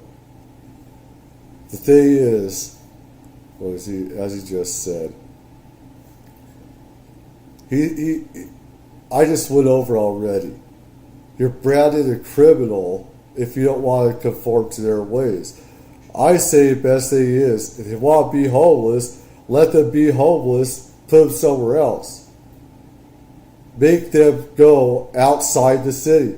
have their own encampment out there, make sure, have bulldozers, stuff like that, have, security fence or whatever. But they can't have fires, cannot make all these fires and stuff like that, and there's ways to do that. But you say that they're criminal. You just shot yourself in the foot, Rex. You did. You shot yourself in the foot. Let them. It's an actual right of every American to live the way that they want to, as long as you're not impeding on somebody else's sovereignty, as long as you're not committing crimes. Original America is made for us to make our homes anywhere we wanted to. That was the way it was originally made to be.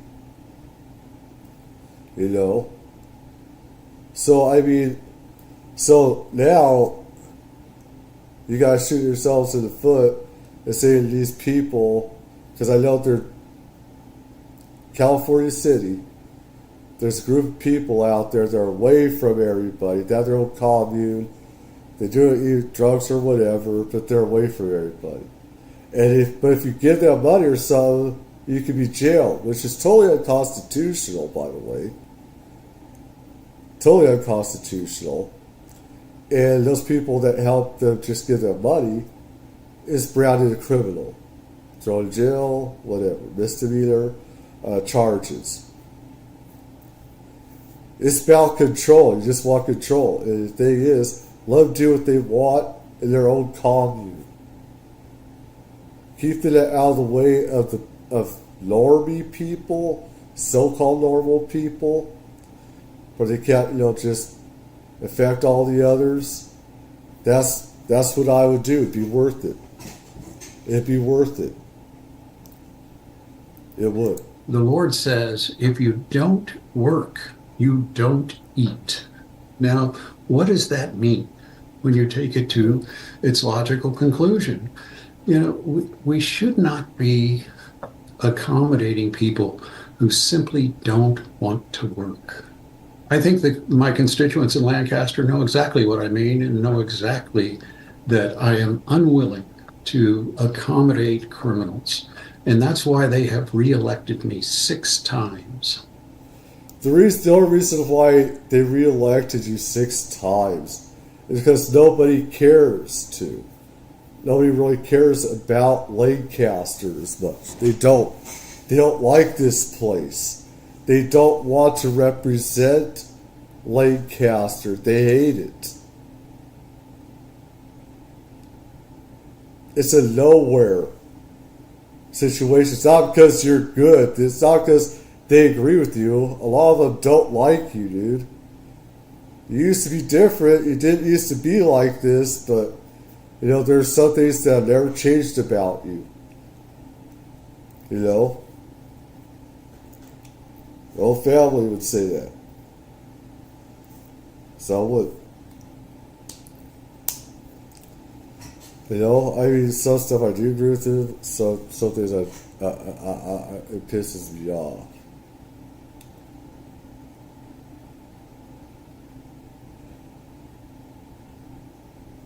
Where's this UFO stuff, man? Let's see, I want to get some sanity. All I see in the mortal realm, it seems like it's just insanity, so much of it. It's like when you're dead, you see how crazy this simulation is. Well, let's see, Jesse Michaels, something lighter. I don't like how this stuff could toxify.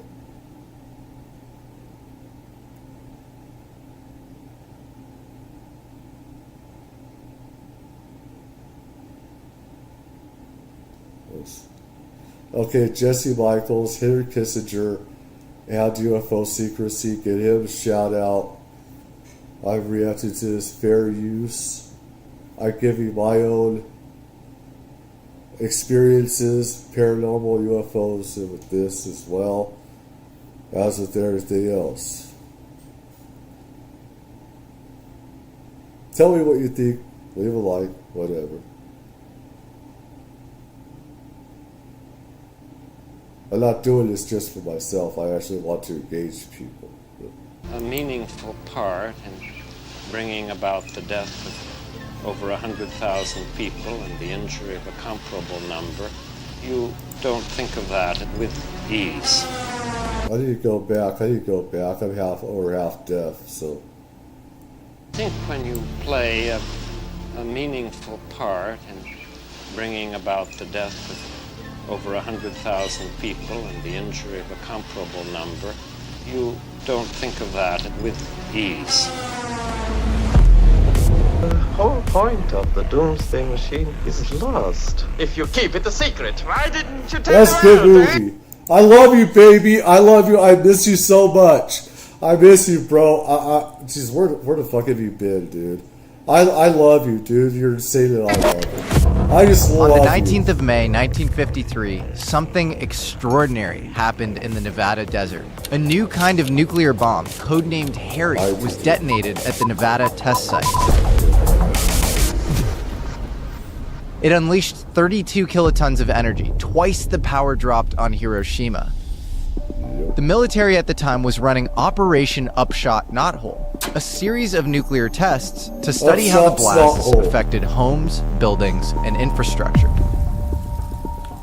But of the dozens of nuclear devices used, it seemed that Harry, which caused the largest blast, might have had an unintended side effect. One of the engineers on site studying all of this data was a decorated World War II veteran named Arthur Stansel. I can assure you that your name will not be... You know what? I'm thinking, or if I should end this and just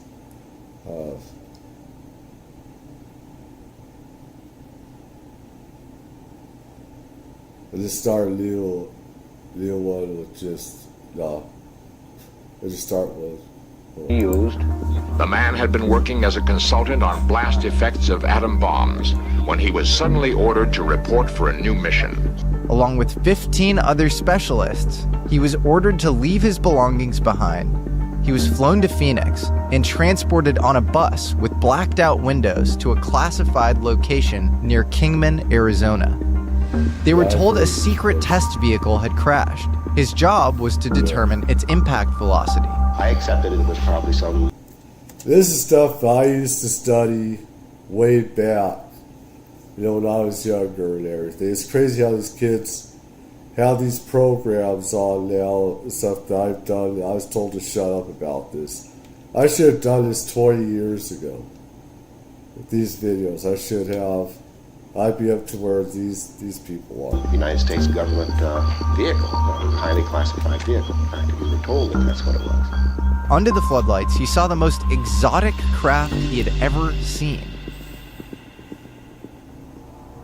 It looked like two deep saucers fused together, buried 20 inches in the sand. It was roughly 30 feet in diameter, made of a dull brushed metal material. It had no landing gear, no visible damage, and a small open hatch. Inside a nearby tent, a number of 4-foot-tall humanoid figures laid out on a table. While all of this might sound unbelievable, more evidence of the Kingman crash surfaced recently. Former intelligence official Chris Mellon revealed that this flying saucer had been recovered and studied over the decades since its retrieval. Yeah. And Stansel himself was no random witness. His record is impeccable.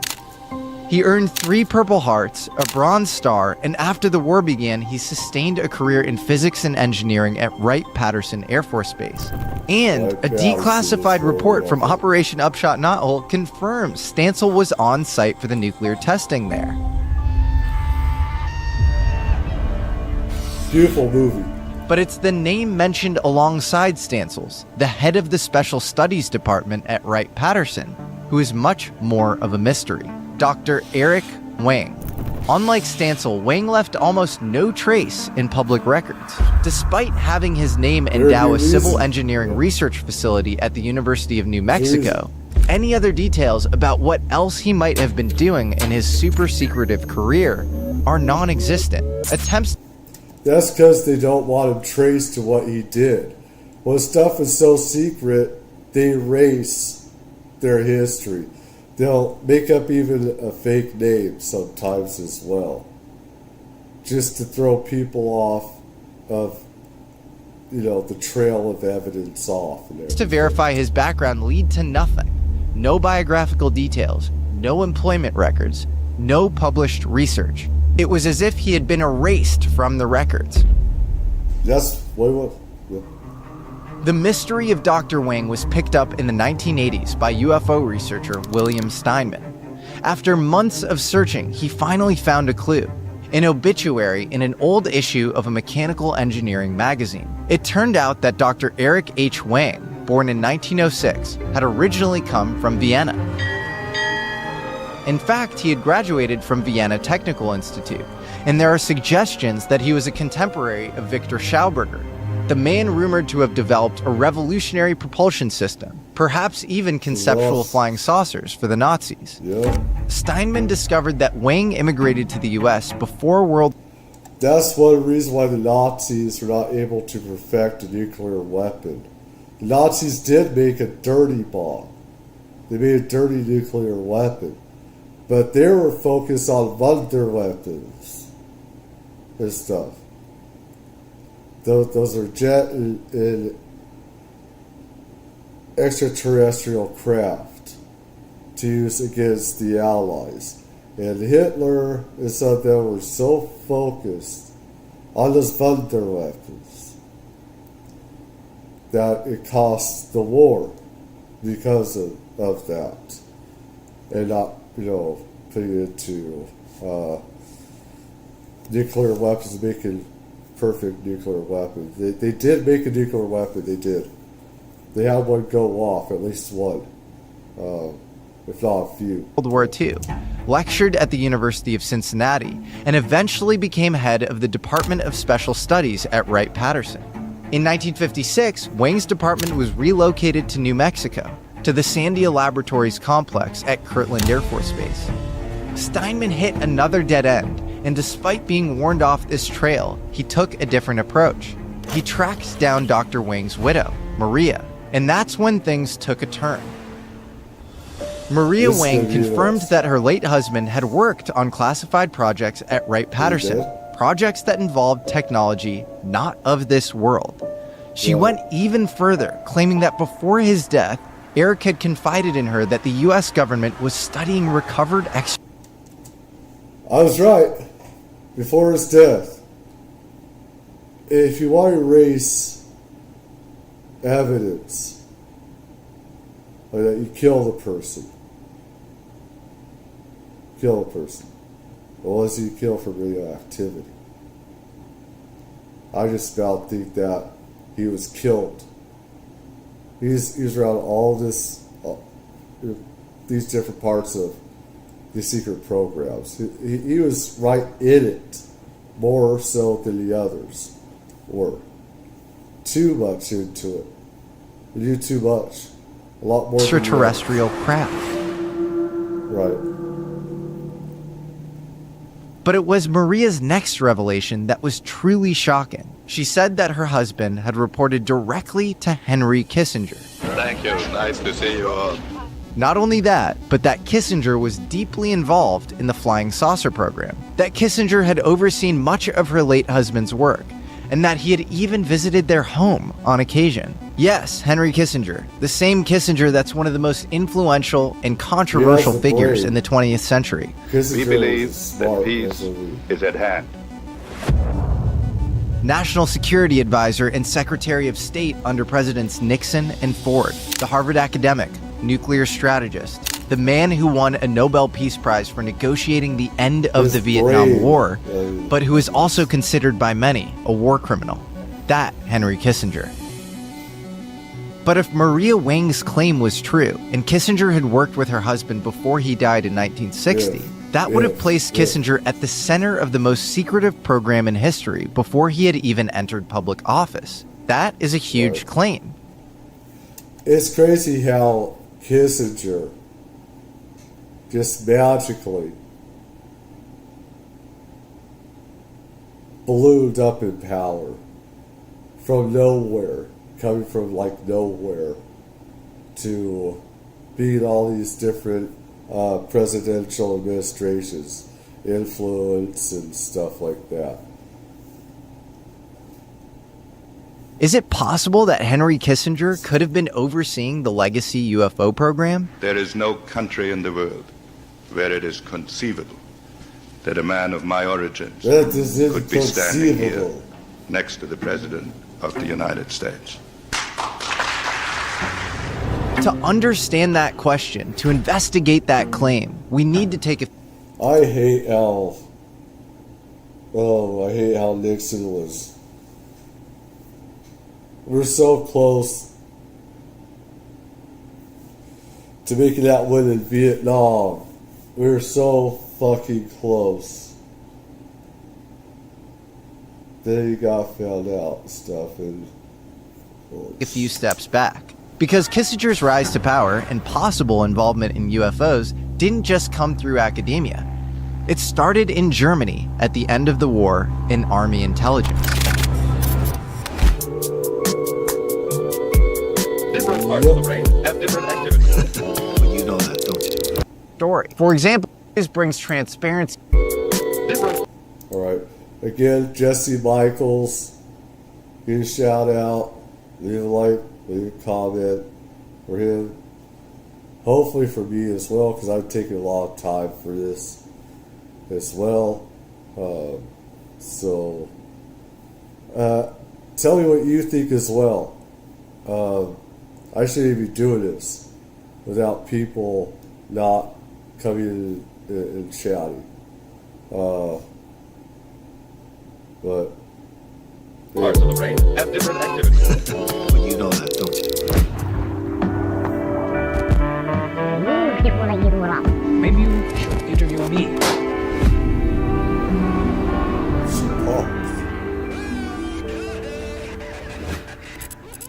In today's world, staying informed can feel like navigating a maze of headlines, each with its own agenda. That's why I started using Ground News, a tool designed for skeptics and truth seekers like many in this community. It's an app and website created by a former NASA engineer to tackle a problem we all face: how the way we consume information can distort our understanding of the world. Ground News brings transparency to the news. It gathers coverage from over 50,000 sources worldwide, organizes stories by topic, and even breaks down the bias and ownership behind each perspective. With features like the bias distribution bar and factuality score, it's easy to see how different outlets frame the same story. For example, when I was researching those mysterious drone sightings, Ground News gave me instant access to over 200 articles, helping me uncover every angle, from the facts to the spin. For the left, from Radar Online, Donald Trump says shoot them down. But on the right, news refers to it as a rogue loose nuke. This just goes to show how different the framing can be based on where you're...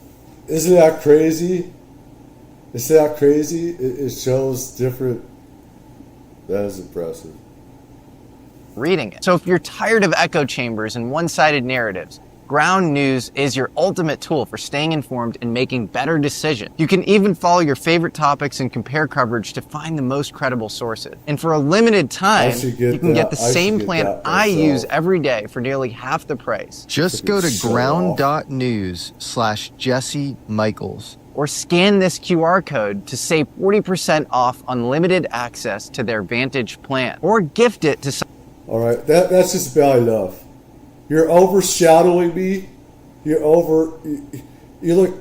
If you look too much better than me, I'd have to start censoring you, and stuff like that. You know, there's only so much I can tolerate. Someone you know and have more informed discussions and hopefully chill out about those drones. I only promote brands I vet, and I think you'll find them just as valuable as I do. Ground News, the truth is out there. You just need the right tools to find it. Facts.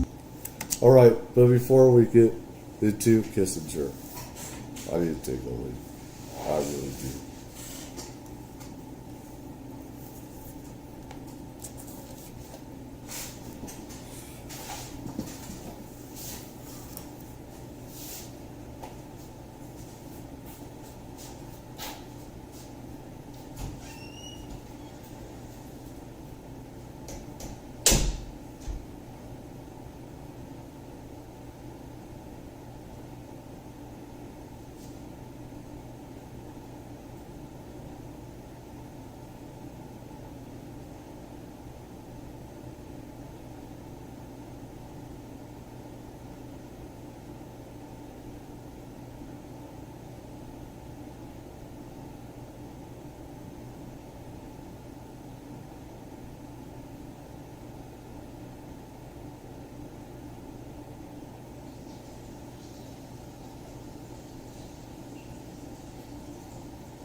Henry Kissinger was born in 1923 in Germany to a Jewish family and emigrated to the U.S. in 1938 to escape Nazi persecution.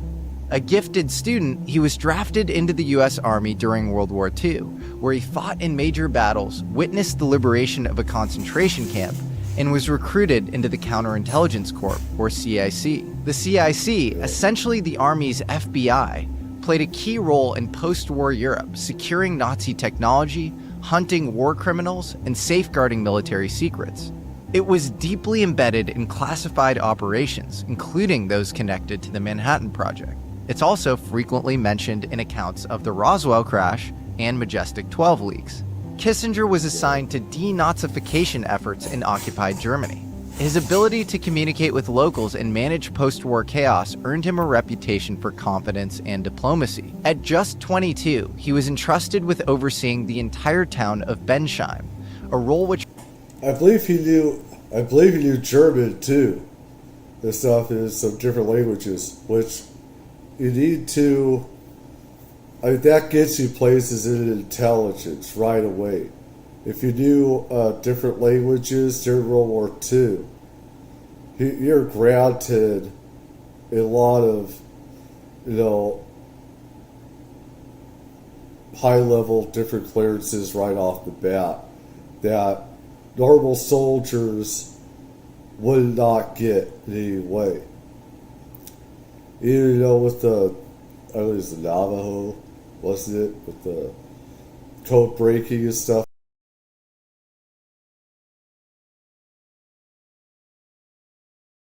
like that. They had classified clearance and stuff like that, above top secret, I should say. So, knowing different languages, you're to get to the highest levels of top secret clearance just from that alone. And you had to have above top secret because you dealt with the Nazis, you dealt with all these other different elements during the fall of Berlin, right after, during it, different operations during the war that were secret, and if you provided him significant authority. Later, he was assigned to work in Oberammergau, a picturesque town in the Bavarian Alps with a lot of hidden significance. Oberammergau happened to be the location of a secret weapons facility that had been dug into the nearby mountains. The Messerschmitt design branch had been moved there during the war, and they were responsible for developing new jet-propelled planes and radio-controlled anti-aircraft missiles. Henry Kissinger was one of the first officers to occupy the barracks there in 1940. Would be drones of today. This is the thing, like I said, the Germans had funded their weapons. And they're putting all their money to that when they could have made a real atom bomb and stuff like that. And so, I mean, if they had been doing that, then they 45. The timing of this assignment places Kissinger right in the middle of what was, in the eyes of the U.S. Army, a treasure trove of Nazi rocket scientists and researchers. Oberammergau was a crucial location for counterintelligence operations and the development of Operation Paperclip, the American program which secretly imported 1,500-plus Nazi scientists. In fact, the designer of the V-2 rocket and the future head of America's rocket program, Wernher von Braun, had himself been apprehended by the Allies at Oberammergau. You spend most of your time arguing with other people what the more important things are, and you don't get a job done. He, along with some 400 other scientists, had been ordered to relocate to this area by SS General Hans Kammler. Kammler was infamous, not only for his role in designing concentration camps, but for overseeing the Nazis' most advanced weapons programs. Alongside conventional rocketry and nuclear research, there were persistent rumors of more exotic experiments going on at the time. These experiments involved anti-gravity propulsion and flying saucer-like craft. Victor Schauberger, an Austrian scientist, had allegedly developed a craft with an anti-gravity effect that defied conventional physics. According to historian Nick,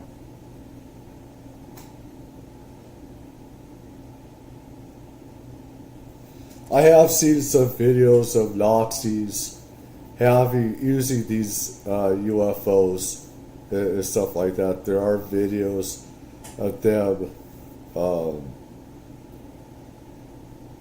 all flying these craft and stuff like that. I've seen it. It's crazy.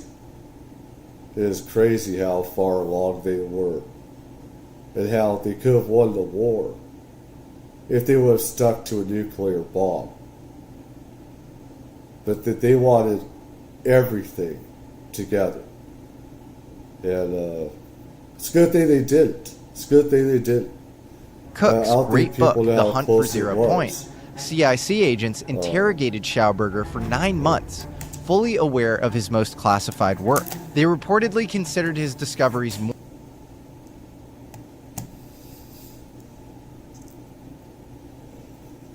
Like I said, some of this stuff was on video.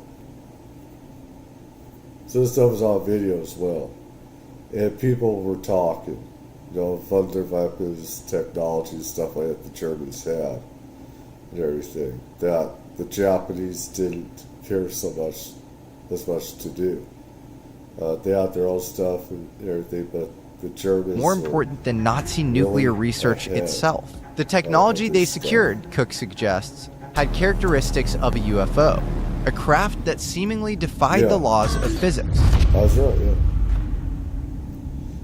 After the war ended, another Army CIC agent, Neil Gersheimer, tricked Schauberger into signing all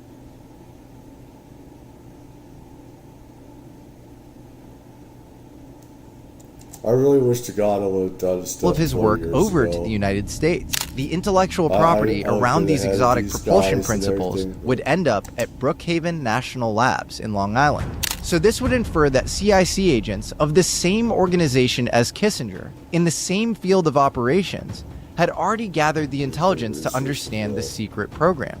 If the CIC was actively collecting intelligence on this exotic technology, Kissinger would have almost certainly been aware of it. His assignment placed him at the center of the most sensitive intelligence gathering area. His credentials, relocation to Oberammergau, fluency in German, and his prior experience in arresting and questioning ranking.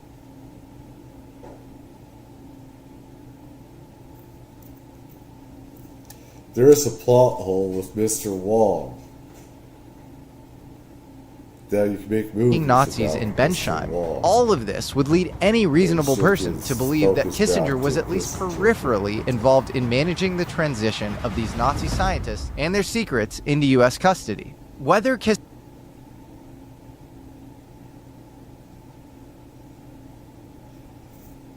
Kissinger was a fucking brain.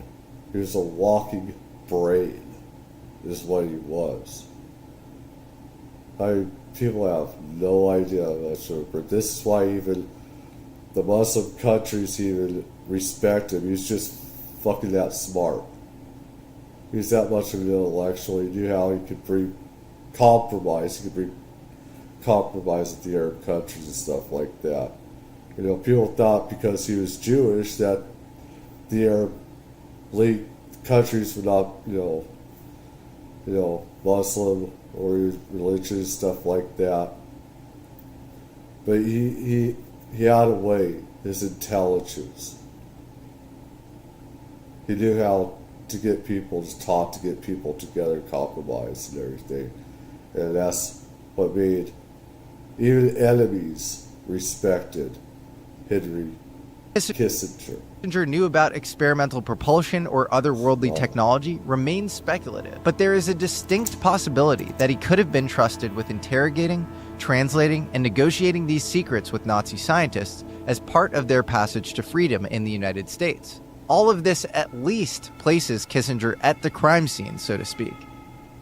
So the question remains, what exactly did Henry Kissinger have to do with UFOs?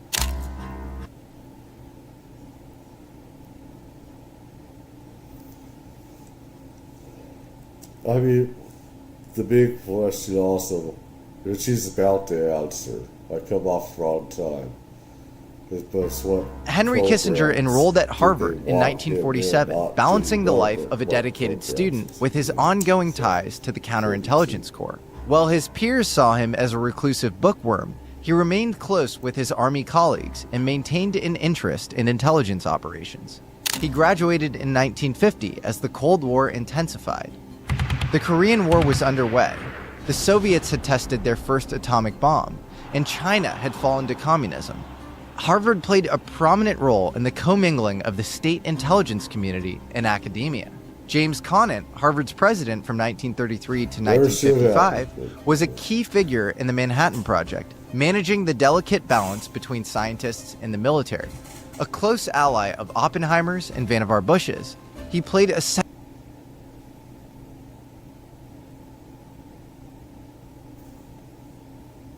Did you see his eyes? I know you didn't see it the way I did. He has ghosts in his eyes. That guy was a key figure in the Manhattan Project, managing the delicate balance between scientists and the military. A close ally.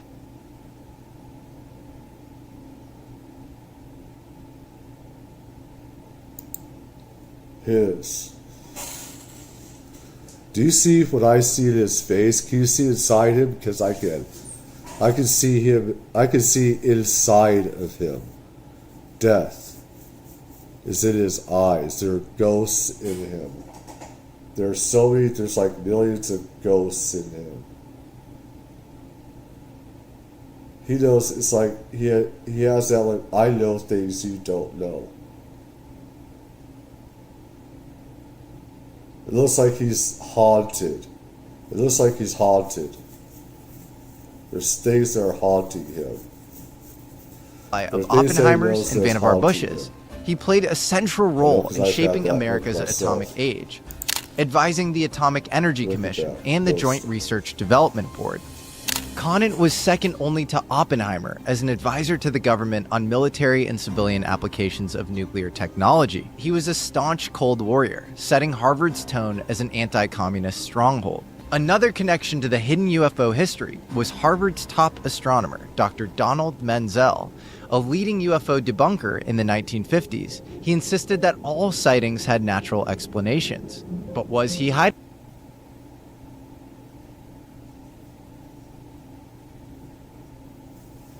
Yeah, this is the thing. A lot of the guys that were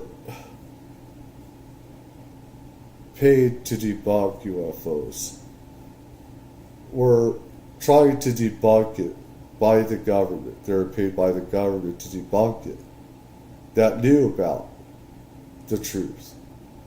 Hiding something. Recent claims by astrophysicist Dr. Beatrice Villarreal suggest Menzel ordered the destruction of Harvard's astronomical photographic plates taken during the 1952 Washington, D.C. UFO flap. He suddenly becomes the director of Harvard Observatory, and he destroys 1/3 of the photographic plates. And he doesn't ask, as I understand from the records, he doesn't ask the astronomers to select the plates. No, he asked his secretary to go and throw away 1/3 of the plates. And there's a woman, Dorit Hoffleit, that has been telling about this story in her memoirs. And kind of he started revenging on her later too for, as I understood it, for that she tried to protect some of the plates. He also threw away a number of the logbooks. Adding to the mystery, Menzel was named in the MJ-12 documents as part of Truman's top-secret UFO research panel in the late 1940s. Now, there are definite issues with the MJ-12 documents, but there are core truths in those documents that have been corroborated by open-source research. More on that later. Another key figure, physicist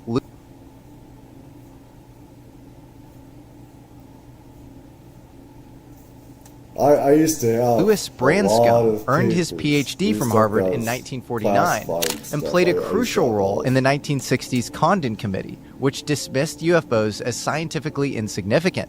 As director of the National Bureau of Standards, Branscombe allegedly offered committee chair Edward Condon a deal: help bury the UFO question and get your security clearance back. There was a close relationship between the institutions of state power and Harvard, hidden or not.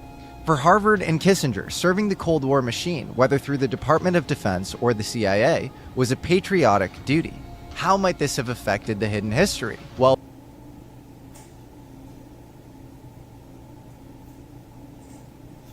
that's how they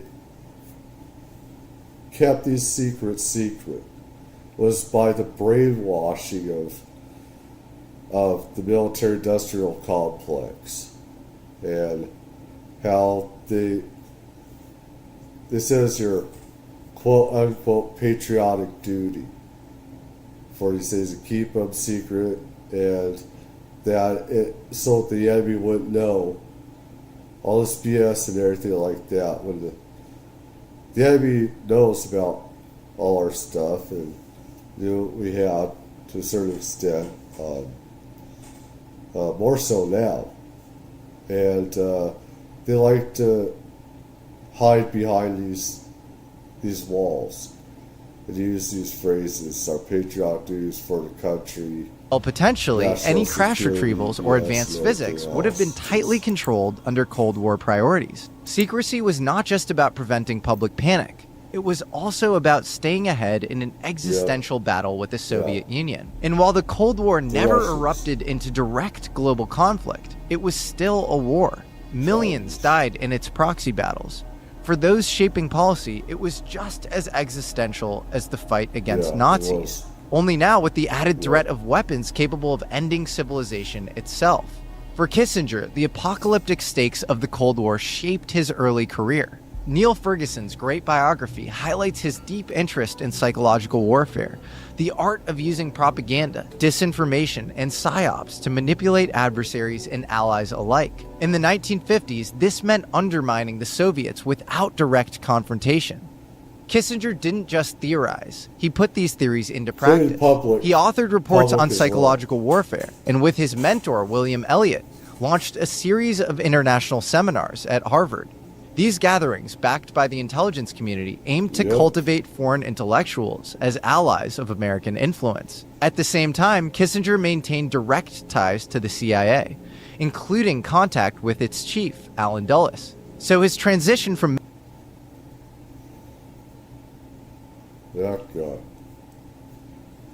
And some people say that he was a key figurehead in the JFK assassination, maybe even RFK, because they wanted him out for intelligence. Military intelligence to academia wasn't a break, So it he was has a connection with the continuation. JFK But Kissinger's assassination. influence extended beyond Harvard. In 1951, 1952, and again in 1955, he worked as a consultant for the Psychological Strategy Board and its successor, the Operations Coordinating Board. These high-level programs launched by Truman were designed to unify psychological warfare efforts across U.S. agencies. A declassified CIA document reveals the Psychological Strategy Board's core mission: winning hearts and minds through strategic influence. More crucially, it highlights how only a select few were deemed capable of staffing this.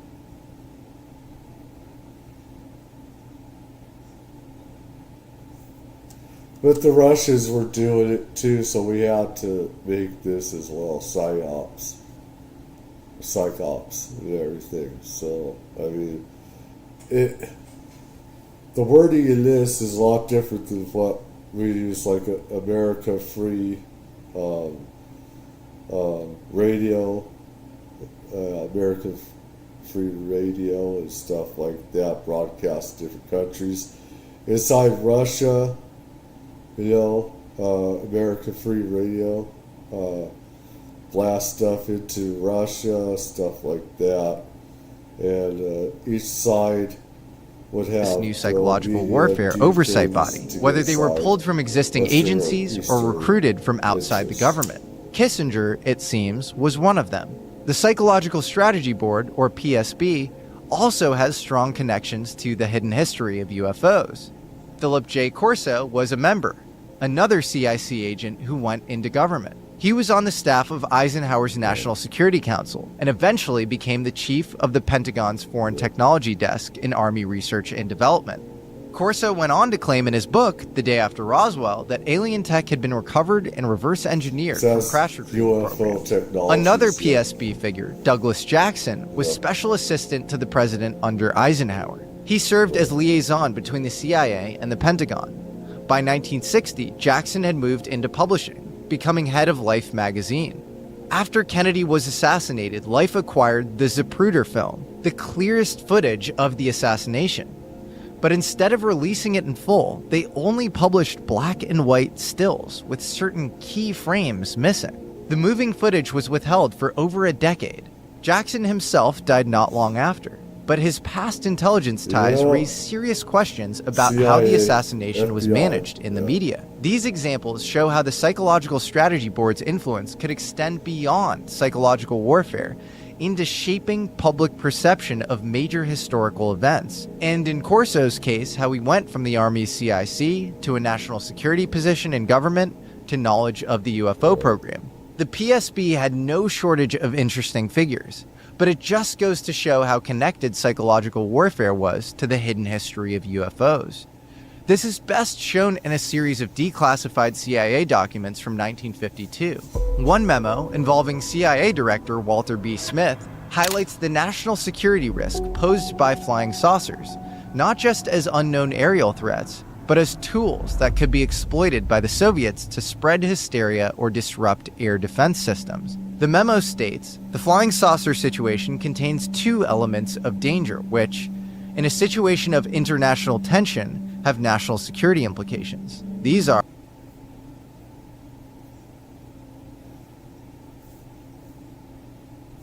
Well, this is also used as false flags as well, how to manipulate. These are also psyops as well. Used psychological warfare into how you manipulate people into keeping these things about UFOs and other secret programs, remote viewing, psychic programs, etc. This is all psychological warfare that you also use on your own people to keep things secret.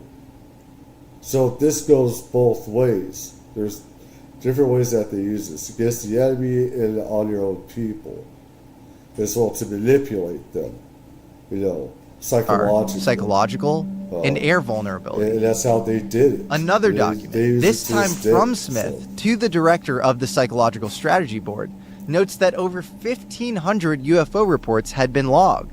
20% remained unexplained, prompting an urgent question. Could these phenomena be controlled, predicted, or even used in military or psychological operations? At this point, Henry Kissinger re-enters the picture. Around this time, he was recruited to produce reports for the Army in Korea and Germany. He also became a direct consultant to the head of the Psychological Strategy Board himself, Gordon Gray. Gray was not a minor figure. A former Secretary of the Army, he had oversight of psychological warfare strategies across multiple agencies, and he later chaired the committee that revoked Oppenheimer's security clearance. He also served as National Security Advisor under Eisenhower. His influence continued for decades, spanning the Kennedy, Johnson, Nixon, and Ford administrations as a member of the Foreign Intelligence Advisory Board. Gray was as embedded in the security state as one could be. And perhaps unsurprisingly, he had connections to the UFO question. Is what is called the golden age of general relativity tied to these topics? Well, there's the explosion. There's a famous series. The author was Talbert. Ansel Talbert wrote an article for the New York Herald Tribune in November of 1955, while Gray was president of the University of North Carolina. The article's title, Conquest of Gravity, Aim of Top Scientists in United States. It details the efforts of numerous universities, companies, top physicists, and documents their prospects for studying and controlling gravity, a discovery which is of, quote-unquote, tremendous import to the field of aircraft design. It also states that a proposal to establish an Institute of Pure Physics, at the University of North Carolina to carry on theoretical research on gravity had been sanctioned by the Board of Trustees, which had the final approval of Dr. Gordon Gray. In 1956, this Institute of Field Physics at the University of North Carolina, Chapel Hill, holds what's known as the Chapel Hill Conference, convening all of the world's top theoretical physicists to discuss gravity. This conference is sponsored by Wright Airfield. The head of the Institute of Field Physics, Agnew Bonson, is also funding mid-century inventor Thomas Townsend Brown, who is claiming to get successful positive results on gravity manipulation experiments. Gray was also named as one of the advisors on the top secret research and development organization established by Truman as it appears in the leaked Majestic 12 documentation. His deep ties to the military, psychological warfare, government, and academia, on top of this link to gravity research, this makes a very plausible case that he would have been read into high-level UFO programs. So remember, these are the circles that Kissinger was moving in while he was still a graduate student. He wasn't just another Harvard intellectual. He was corresponding with CIA Director Alan Dulles, consulting with Gordon Gray at the Psychological Strategy Board, and networking with the power brokers shaping Cold War intelligence. All of this on top of his CIC work in Germany, managing the transition of Nazi scientists, and possibly their exotic propulsion research. And once Kissinger got his PhD, these ties were developed further, in tandem with his academic development. In 1955, Kissinger started to write critically of Eisenhower's nuclear strategy of massive retaliation. It was the threat of responding to an attack, conventional or nuclear, with an immediate all-out nuclear barrage. Kissinger claimed this was outdated now that the Soviets maintained their own substantial nuclear arsenal. He argued that the United States should be ready to fight limited, localized nuclear wars. His writing was noticed, and he was invited by McGeorge Bundy, a colleague and professor at Harvard at this time, to work with the Council on Foreign Relations. The CFR, a private organization tied to elite circles of business, government, and academia, was a crucible for Cold War policy. Much like a think tank, it served as a discussion club of the most powerful and successful leaders and well-connected figures of foreign affairs. Walter Isaacson's biography of Kissinger describes the most exalted enterprises of the CFR to be the so-called study groups, where around a dozen or so distinguished individuals and wise men met regularly over the course of 12 months to explore a particular subject in depth. Each group had a study director, usually an up-and-coming academic, who would collate their discussions into something that may or may not be disseminated to government or the public. For example, McGeorge Bundy was a part of a study group in the late 1940s that examined Marshall Plan aid to Europe. Some of its members should sound familiar. Eisenhower, before his presidency, was involved, along with future CIA Director Alan Dulles and future CIA Deputy Director Richard M. Bissell. Also contributing was George F. Kennan, just after writing his famous long telegram under the pen name X, which shaped Cold War policy of containing Soviet communism. So the who's who of international diplomacy. Flick open your modern history of the United States, and these guys are all over it. And as far as the hidden UFO history goes, aside from the obvious links to someone like Eisenhower and the possible Majestic 12 Advisory Board, you've also got Richard Bissell, who spearheaded developments in American reconnaissance aircraft like the U-2 and its successor, the SR-71. He knew his way around Area 51, and he was famously named by presidential advisor Harold Malmgren as being the person who had briefed Malmgren on other world technologies. So there are things you need to know. In 1955, Kissinger was invited to direct the Council on Foreign Relations study group on nuclear war and foreign policy. He was briefed by Robert Oppenheimer himself and instructed to turn the findings into a book. The group was chaired by Gordon Dean, former head of the Atomic Energy Commission, and included top military officials, government insiders, and scientists. The resulting book, Nuclear Weapons and Foreign Policy, was a breakthrough. Oppenheimer called it extraordinarily well-informed, and it launched Kissinger into the public eye. By the end of the decade, he was advising the Joint Chiefs of Staff and making regular TV appearances as a nuclear strategy expert. Before the book was even published, Kissinger had been pulled into even more elite circles. He was approached by one of the most powerful names in America, Nelson Rockefeller. At the time, Rockefeller was serving as an advisor to President Eisenhower, tasked with countering Soviet influence in psychological warfare and beyond. After Stalin's death in he had a big part in this. 1953, U.S. officials worried about a Soviet peace offensive aimed at undermining U.S. military power, sowing discord among allies, and backing revolutionary movements in the developing world. Rockefeller's job was to counter this, and he formed his own expert panel to strategize for the president. Kissinger was brought in alongside military leaders, academics, and private sector figures. The group first met at Quantico, Virginia, to draft reports for Eisenhower. This was Kissinger's first collaboration with Rockefeller, but far from his last. 2 years later, he would serve as the director for the Rockefeller Brothers Fund's Special Studies Project, a panel on U.S. international security objectives and strategy that included Edward Teller. Kissinger and Teller would work closely together on a number of occasions afterwards. Teller was key to the Manhattan Project. He was the inventor of the hydrogen bomb and was named in a document written by Australian nuclear physicist Harry Turner. This report, on behalf of Australian intelligence, aimed to investigate what the US had been studying when it came to UFOs. Nobody in conventional national security circles disputes this report. It's deemed valid as a very real document. And Harry Turner definitely led all nuclear efforts for the Australian Joint Intelligence Organization, which is basically Australia's CIA.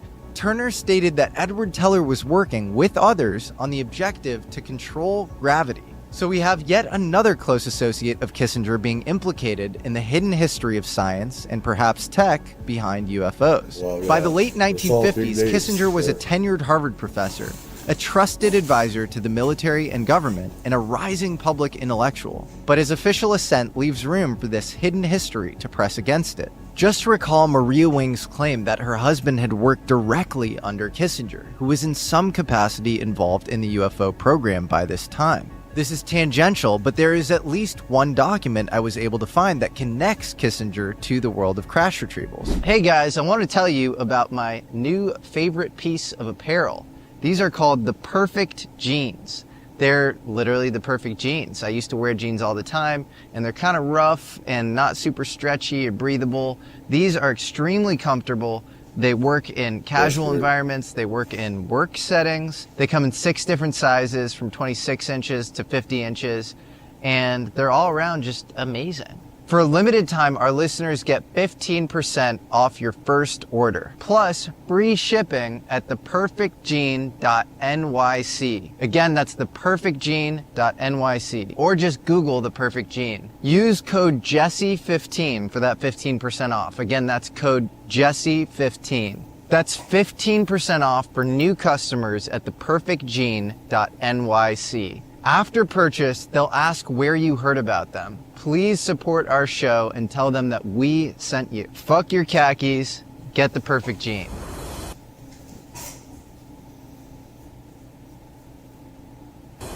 A redacted history of Sandia Laboratories in New Mexico notes that Don Cotter, who was later a Nixon administration advisor on atomic energy and assistant to the Secretary of Defense. Well, Cotter had been promoted in 1961 to oversee advanced research at Kirtland Air Force Base. As part of his work, Cotter organized interdisciplinary seminars featuring noted international experts and specialists. One of them, Henry Kissinger. We also know that in 1962, as part of the Bluegill Triple Prime test in the Pacific, one detonation reportedly downed a UFO. Craft was then recovered and sent to the Albuquerque Operations Office, which oversaw Los Alamos and Sandia Labs at Kirtland Air Force Base. Who was in charge of that office? Lawrence Preston Geiss, better known as Jeff Bezos' maternal grandfather, who also worked for the Atomic Energy Commission. Huh. Is this something people really knew? Where these billionaires and everything, who they're connected to, ancestry and stuff like that, it would all make sense because a lot of these people don't just come out of the woodwork, out of nowhere. They don't. They're related to other rich, powerful people, you know, And that could go back,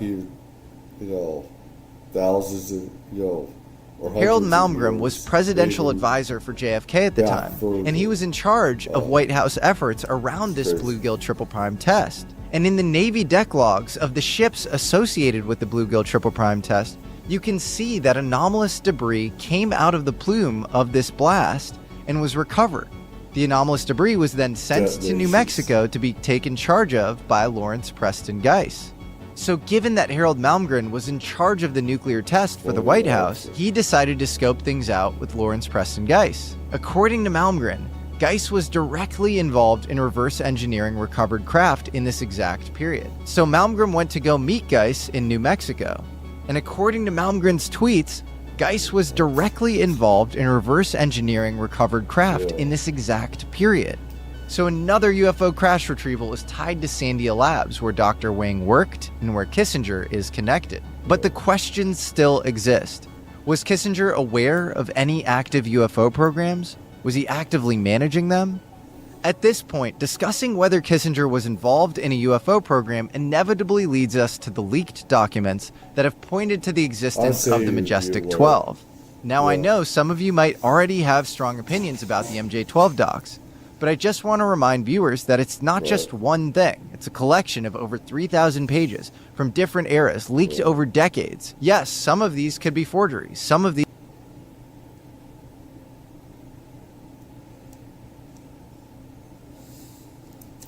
Yeah, and I went over some different MJ-12 documents and stuff like that, and how there was different... The thing is, MJ-12 was renamed and named different designations, different names and stuff like that. Just like UFOs are named and renamed, and other top secret programs are named and renamed and stuff like that.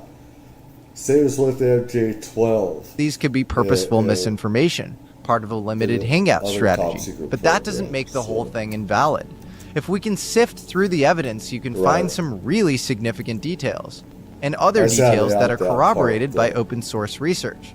Take, for example, a leaked MJ-12 document from 1995, recently discussed by Ross Coulthart on News Nation with former Australian intelligence officer Jeff Cruikshank. It details a top-secret request from President John F. Kennedy to CIA Director Allen Dulles on June 28, 1961. In it, JFK asks for a review of MJ-12 intelligence operations as they relate to Cold War psychology.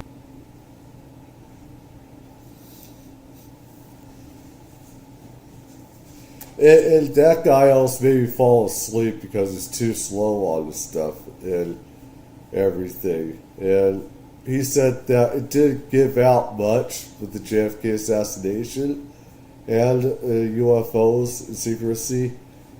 And he wouldn't have said anything if Ross Coulthart would not have prodded him more into UFOs and stuff. He wouldn't have even said anything. He goes, oh, yes, well, there is this, about UFOs. And they told us, like, why didn't you say that sooner? He's a bit slow on it. Psychological warfare. Skeptics might dismiss this, but here's where it gets interesting. A document was released in the 2022 JFK files revealing Dulles had actually scheduled something very interesting for that day.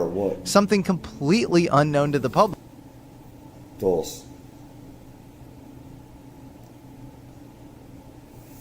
And this is where another reason why they say, Dulles connected to the assassination, which sure was. They wanted Dulles out because he was very corrupt and everything. And so JFK wanted him out, tried to fire him. He was pissed off Dulles was, and CIA stuff.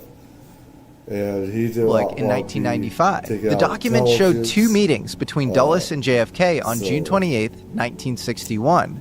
A fact that would have been impossible for a forger to predict decades earlier upon release of the MJ-12 documents. So There's a document in the MJ12 files, these very disputed MJ12 files, which has that date of the 28th of June 1961, correct?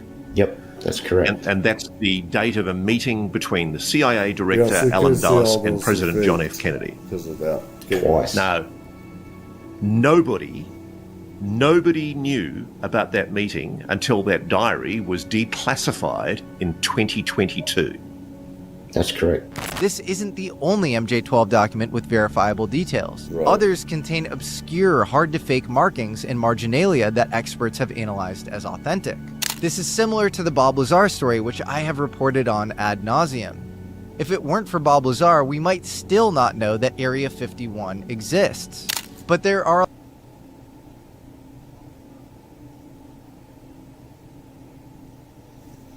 You may not, I did. I already knew about those. There's still a lot of us that do, but not as many. He made it a lot more famous. Of course, a lot of some reasons us, to believe that I aspects knew. of the Bob Lazar The story stuff were other pushed people out as did passage too, material. so. Let's get back to the MJ12. For the sake of those watching that might be new to this topic, let's quickly sketch out a picture of what the MJ12 is. Allegedly, the Majestic 12 was a secret committee formed by President Truman in 1947 to handle the extraterrestrial issue. It included top scientists, military leaders, and government officials. Figures like Vannevar Bush, Gordon Gray, Donald Menzel, and even Eisenhower, all names we've already discussed. But regardless of the reliability of any one document, consider the bigger picture. MJ12 was supposed to have been created at the same time the Truman administration was facing an entirely new existential threat: nuclear weapons. The atomic bomb changed the course of history. It reshaped humanity's relationship with extinction itself. There was a pre-nuclear world and a post-nuclear world.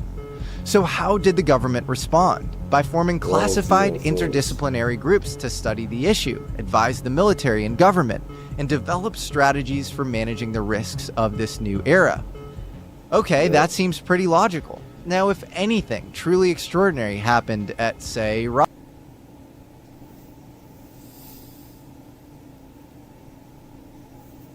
Creation of military industrial complex and corruption of intelligence and keeping knowledge of extraterrestrials and non-human intelligence away from us, stuff that we have a right to know as well. Roswell, what would you expect the government to do?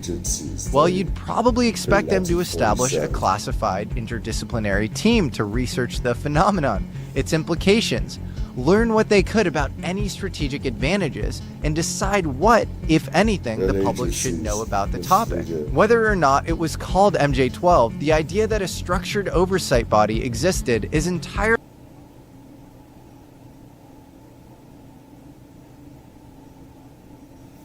It had different names. They had different names, not just Majestic 12. They had different names.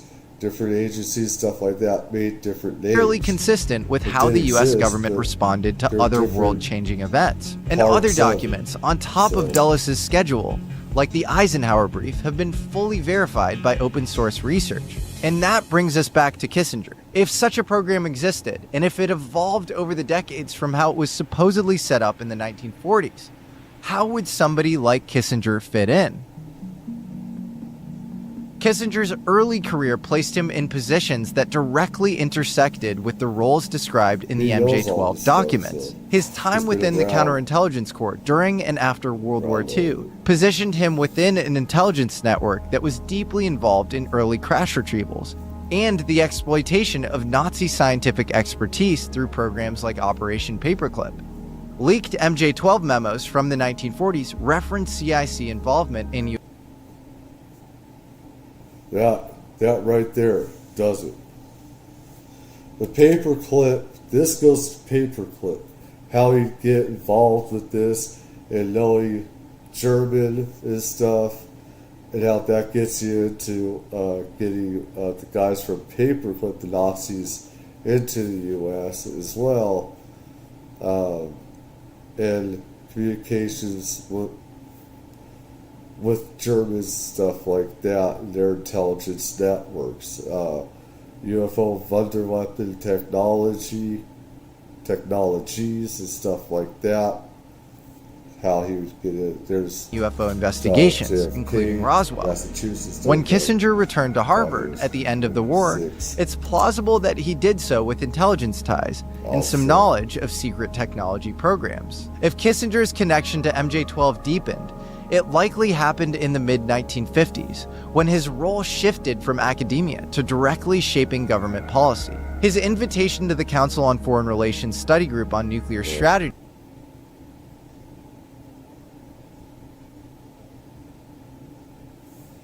Well,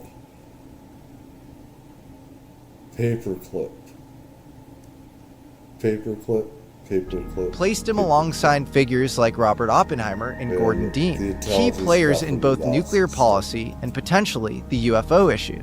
For Kissinger to be included in these discussions, he would have needed a high security clearance. Could the UFO question have been part of their classified deliberations? While there's no direct proof, the overlap of names between the CFR study groups and MJ-12 suggests they operated in adjacent circles. Kissinger's role in Nelson Rockefeller's Special Studies Project further cemented his position. Rockefeller, an Eisenhower advisor, led U.S. efforts to counter Soviet influence through strategic initiatives. This think tank included many figures from Kissinger's CFR group, creating potential crossovers between official policy and classified programs. We must assume that Rockefeller had some connection to MJ-12 by this point too. In fact, Detlev Bronk, who is the president of the Rockefeller Foundation, was named as one of the Majestic 12. And this whole suggestion is not that the MJ-12 was a static organization. It may have evolved in this period from a small Truman-era committee to a more structured program under Eisenhower, and elite think tanks like these may have served as its intellectual and strategic backbone. This also raises the question, was this the moment private industry was let in on the secret? By the late 1950s, the US government was increasingly outsourcing classified research to private aerospace and defense contractors. If MJ-12 or its successor wanted to study and reverse engineer UFO materials while avoiding congressional oversight, compartmentalizing the work within private corporations would have been the ideal method. This shift would implicate Kissinger throughout his close ties to Rockefeller, both in think tanks and on his presidential campaigns. Many of the Special Studies Project's key recommendations were integrated into Eisenhower's policies, appearing in his 1958 State of the Union address. Yet much of its classified output remains locked in Rockefeller's Archive Center. Depending on where you look, you'll find different claims about Kissinger's involvement. Some argue that he was bought by the Rockefellers early on, particularly through a grant he received while earning his PhD, and that his Harvard career was merely a cover for deep...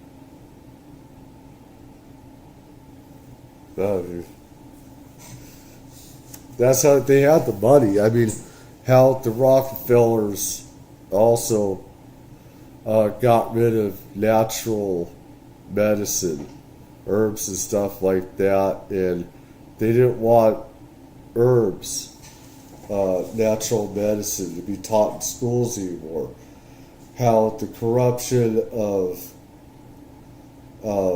say pills made by pharmaceutical companies, the Rockefellers corrupted and got rid of how natural medicine could be applied, and they did that by taking it out of schools, by using their money. The Rockefellers did, and other families, powerful families with money. That's how you do it. Money. They did that with the influence with Kissinger as well. They don't have as much influence today as they did from the early 1900s, 1890s, and late 1800s to 1950s. I'd say that was the last part. I know there has to be some schisms out there, some parts of them out there somewhere. I could see them somewhere, but it's like they glow. It's like part of the glow out shards. Deeper intelligence work advising MJ-12 through a specialized think tank known as PI-40. Others suggest that MJ-12 and PI-40 were interchangeable names for the same group. which evolved over decades but remain embedded in the US national security structure. Even if we stay skeptical about the MJ-12 documents themselves, the broader logic of their existence makes sense within Cold War power structures. If a secret UFO study group existed, whether called MJ-12 or something else, Kissinger's career trajectory places him squarely within the network of individuals likely to have been involved. Before making any definitive claims about Kissinger's role in MJ-12 or the UFO program, one thing is certain. Before he ever entered a presidential administration, he operated within a deeply secretive strata of power.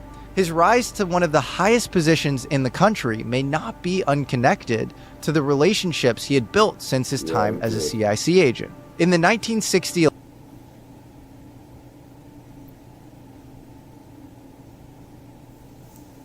Well, he was part of many different powerful think tank groups. And in those groups, it's almost like a deep state, but it's not. Parts of it can be, but you got powerful scientific, investigational intellectuals and think tanks that are also part of intelligence, part of the military. Knowing the right people, being in these think tanks, this stuff, and part of being government intelligence. Knowing the right people will get you through the most powerful doors that are shut off to everyone else. I mean, he is part of the elite with think tanks and everything. So, of intellectuals, the smartest people, the election, John F. Kennedy narrowly defeated Richard Nixon. While Kissinger is now mainly associated with Nixon's legacy, it is often overlooked that he also worked under Kennedy. Kennedy's administration was filled with elite thinkers from different political and industry backgrounds, including several who had worked on Rockefeller's Special Studies Project, like Kissinger. Despite working on Rockefeller's presidential run, writing speeches, and giving advice, he had been approached by the Kennedy team in 1958 to discuss long-range problems and weapons evaluation. Officially, he was consulting the White House on nuclear weapons in Germany, but he remained close to Rockefeller, seeing him as a future presidential contender. The rest of his time was spent teaching at Harvard. It was in this period that he cemented his staunch anti-communist stance. As Neil Ferguson recounts, Kissinger saw nuclear weapons not as a curse, but as a potential safeguard for civilization. His view was that tactical nuclear weapons could and should be used to deter communism. This willingness to prioritize strategic concerns over morality characterized his entire approach to global problems. If he applied the same logic to UFOs, he may have viewed them as another stabilizing element that required secrecy and control. It was also during this period in Kennedy's presidency that the Cold War had reached a boiling point. The Bay of Pigs disaster in 1961 led to the ousting of CIA Director Allen Dulles and Deputy Director Richard Bissell. Bissell notably didn't fade into obscurity. This raises a question. How many others, sidelined from their official positions, continued to operate within the hidden world of UFO programs? In Bissell's case, the rumor was he left work at the CIA on Friday, and on Monday he returned because he was too indispensable to certain activities he was involved in. It was just 2 months after the Bay of Pigs, in June of 1961, that Kennedy requested a full briefing on MJ-12 activities from the head of the CIA, specifically with respect to their role in Cold War psychological warfare. This was before Dulles was dismissed, which occurred in November. Did JFK's decision to clean house at the CIA overlap with an inquisition into the activities of the MJ-12? What did Kennedy find out, and what impact would this have had on his life? The very word secrecy is repugnant in a free and open society. And we are, as a people, inherently and historically opposed to secret societies, to secret oaths, and to secret proceedings. We decided long ago that the dangers of excessive and unwarranted concealment of pertinent facts far outweighed the dangers which are cited to justify it. Perhaps that will be a topic we can touch on another time. But it wasn't long before another crisis emerged, the Berlin standoff. Kissinger found himself sidelined during this crisis, and despite nuclear being one of his areas of expertise, he was scarcely consulted. It wasn't long after that Checkpoint Charlie. The airlift, Berlin airlift. Kissinger left the White House. At the end of the 1960s, with Kennedy gone, the Johnson administration having run its course, Rockefeller had again run for president. But once again, the campaign didn't take, and Kissinger was unexpectedly available when Nixon came calling. Despite once calling Nixon the most dangerous candidate, Kissinger accepted the role of National Security Advisor, marking the start of his most infamous chapter. Why was Kissinger Nixon's choice? Officially, his deep expertise in nuclear strategy and foreign policy made him invaluable. It is often suggested that it was through his associations with MJ-12 or an MJ-12-like group that Kissinger was considered the perfect person to accompany Nixon into the White House. Was Kissinger brought into the administration because he was the ideal person to oversee another arms race, one hidden from public view? Just as the Cold War saw a nuclear arms race alongside proxy wars, it is plausible that there was also a secret technological arms race focused on reverse engineering UFO technology. If Kissinger's approach to nuclear weapons is any indication, he would have treated the UFO issue extremely pragmatically, seeing it as a destabilizing factor that had to be carefully managed. His belief in secrecy, careful analysis, and psychological warfare would have made him the perfect candidate to control access to such information. It is unlikely that Kissinger saw UFOs as a fantastical anomaly. For a man so entrenched in realpolitik, they would have been just another variable, albeit an extraordinary one, in the geopolitical equation, particularly if he had been aware of their early existence since his early 20s. So what influences might this have had on him since he reached the peak of US power in 1969? The Nixon White House was home to scandals, secrets, and occasional absurdity. One of the strangest stories tied to Nixon, and one that raises questions about what Kissinger might have been aware of, involves the actor Jackie Gleason, who is famously obsessed with UFOs. He even built his house to resemble a flying saucer. According to Gleason's ex-wife, one night in the 1970s, Nixon, possibly drunk, showed up at the actor's house unannounced and took him to see alien bodies at a secret facility. Gleason, reportedly shaken, shared the story upon returning home, only for it to resurface in the tabloids years later. Its veracity is debatable. Was Nixon bragging to impress his golf buddy? Letting off steam? Was it all fake?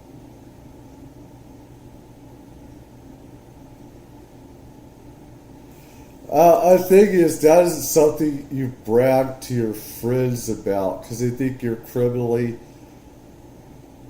justifiably insane back then. You'd only invite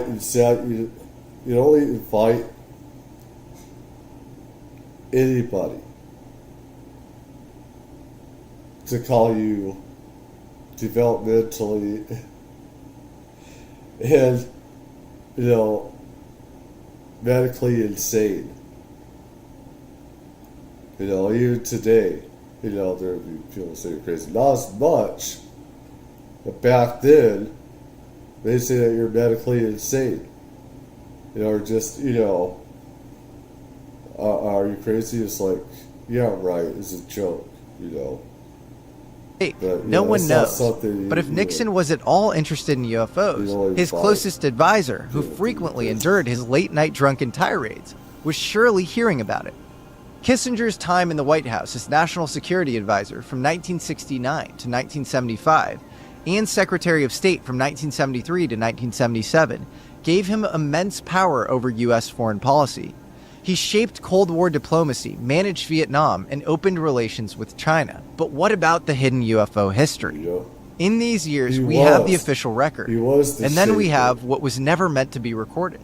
The Watergate scandal, secret bombings in Southeast Asia, covert operations in Latin America, and whatever was being discussed inside the 303 Committee, the secretive body.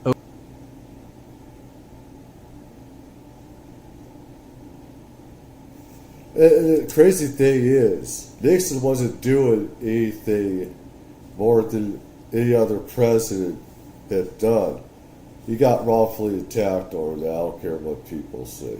He was wrongfully hunted out of office for that.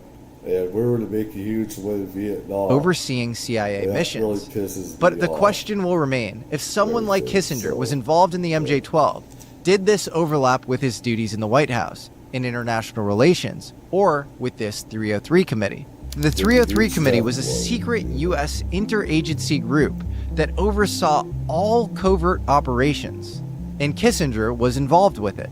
So how much crossover was there between the official and hidden history when it came to the 303 committee, or the 5412 unit which had preceded it, or the 40 group which came after it? The names given to the small, high-level the teams that shaper. oversaw all covert operations for the U.S. government.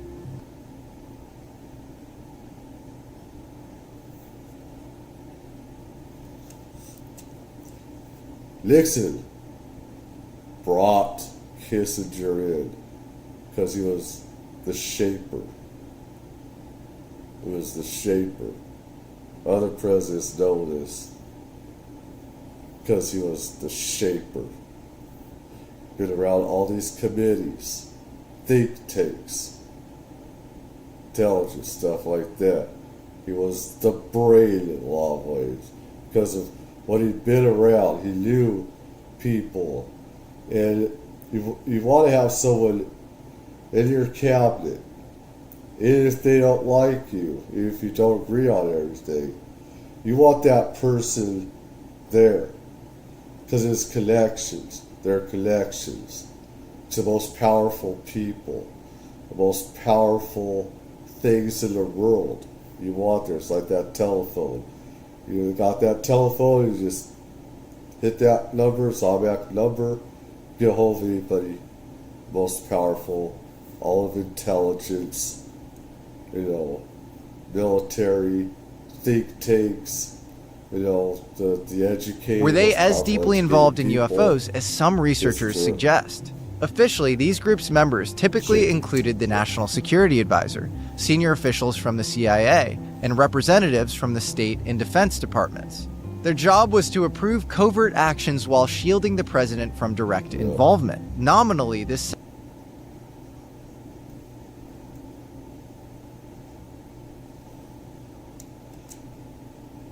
Natural immunity. I say this, and it's facts, how the president has natural immunity. These intelligence agencies have natural immunity given by president and amendments and laws that have been passed, people don't know about.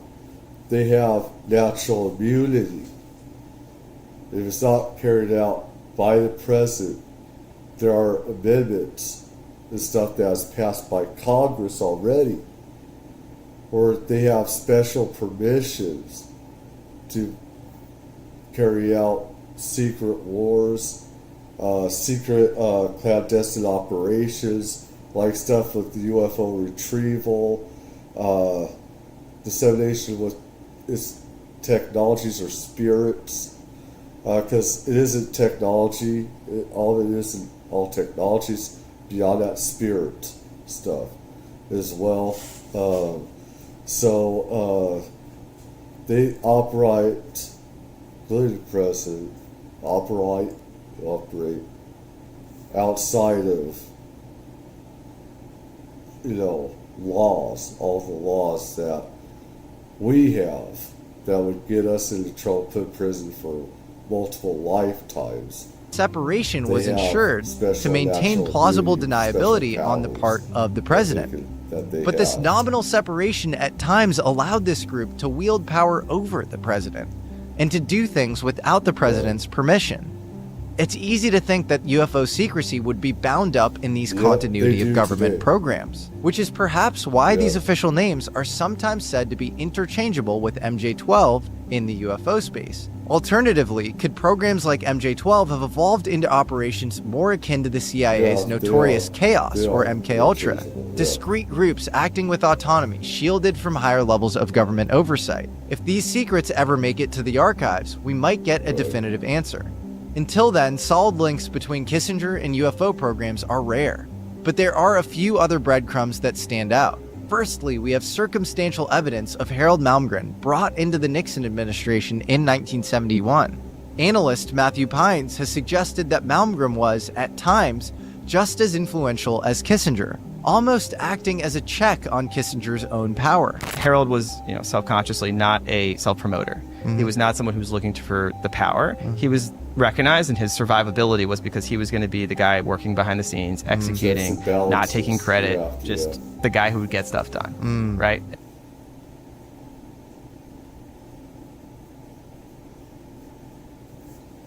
Now, there's some parts of secret societies, and this goes with intelligence circles, that you have a counter, you have a balancer, you have a checker. You have checkers in some of these agencies. You have to have them to counter officer in case they get too powerful against each other. You have these checkers. They go up and down, and I've seen some of that. It's almost like a pyramid thing, but it's like checks and balances and everything that they got them there, and that's from keeping one from getting too powerful. If one does, you got that checker balancer there to offset it and say, hey, I got something on you, can't do this. And that's what's, whereas Kissinger was the guy who would walk over people's necks, right? Yeah. But they were in equal positions, right? They were trusted, and they were often used by presidents, to check each other. Like Malmgren was used explicitly by Nixon to check Kissinger in many negotiations, to confirm that Kissinger wasn't going rogue on various things. And the whole China thing, the back channels with the Soviets, Malmgren was Nixon's confirmation, route, right? Because he didn't fully trust Kissinger to do all this stuff, because Kissinger was kind of this rogue guy, right? Yeah. He thought he was the president, right? Yeah. So Malmgren was there to kind of act as a bit of a check. It would certainly make sense then that if Malmgren had been read into otherworldly technology by Richard Bissell around this time, that if he had seen evidence of the craft down during the Bluegill Triple Prime explosion that was taken to Los Alamos, then Kissinger, with his deep connections to nuclear strategy and intelligence, likely had a similar level of awareness. Then there is the most intriguing clue of all. In January of 1977, just before leaving office, Kissinger sent a telegram to the U.S. Embassy in Ottawa requesting a report on, quote-unquote, possible returned space objects.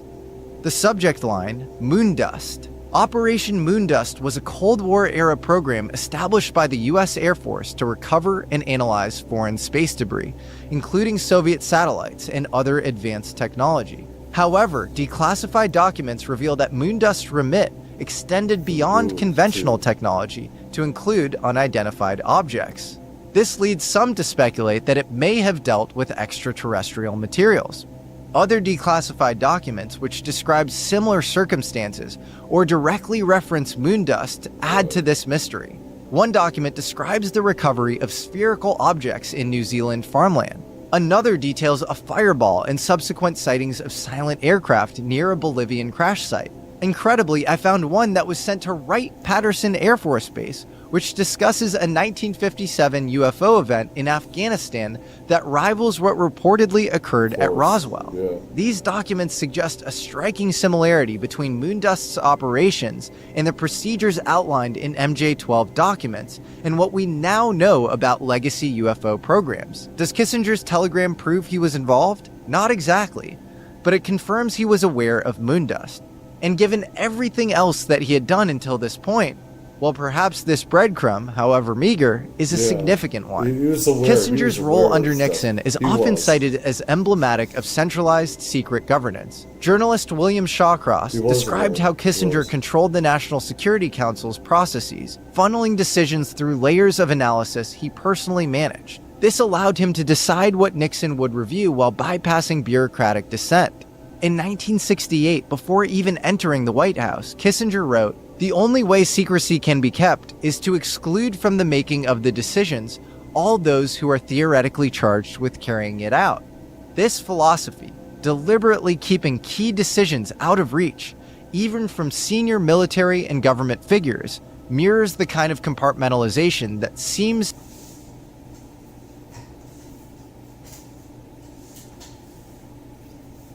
that's where defense contractors come in. The corruption comes in as well, and you keep secrets going because they don't have congressional oversight as well. When you get this secret research to defense contractors to have governed UFO and stuff secrecy. like that. They operate This seems like a outside direct of, result of his work for the CIC military. and for the Psychological Strategy Board. And who knows, perhaps for the MJ-12. As Marvin and Bernard Kalb suggested in their biography of Kissinger, apparently he had no trouble justifying these kinds of deceptive practices. Kissinger's approach to governance was simple. Achieve the objective, whatever it takes. Secrecy, deception, even actions that in hindsight, many consider criminal. The same logic could have been applied to managing disruptive technology of non-human origin. If UFOs posed a Cold War threat or advantage, they could have been compartmentalized, controlled, and kept out of public reach. And Kissinger would have been in a prime position to oversee such efforts. And his legacy is still visible today. For all the cynicism and warranted criticism surrounding Kissinger's tenure, his realpolitik approach to diplomacy achieved notable successes, such as opening relations with China and advancing arms control through the SALT I talks. It would be incredibly interesting from a historical perspective to find out if there was some kind of UFO-related impetus or rationale behind some of these moves, and in particular if Kissinger was using his knowledge or position within that hidden network to parlay or barter these relations. Due to Kissinger's possible awareness of the UFO issue, he probably would have used this secret knowledge to his advantage when he felt it necessary. And despite the decades of tension and mistrust that came after, Kissinger remains a popular figure in both Beijing and Moscow. He was a longtime confidant of Vladimir Putin. There is a telling exchange between the two from the 90s, when in conversation with the future Russian president about their respective backgrounds, Putin told Kissinger he got his start in intelligence, to which Kissinger replied, "All decent people get their start in intelligence. I did too." In China as well, Kissinger has remained relevant since the 70s. President Xi Jinping described him as an old friend, stating that Sino-US relations will always be linked with the name of Henry Kissinger. Both Putin and Xi expressed sincere condolences when Kissinger died at age 100 in November of 2023. Figures like Richard Bissell, who moved from the CIA into private defense, suggest that real secrecy does not end when someone He had those secrets to defense contractors. Yeah. One's ties to an administration does.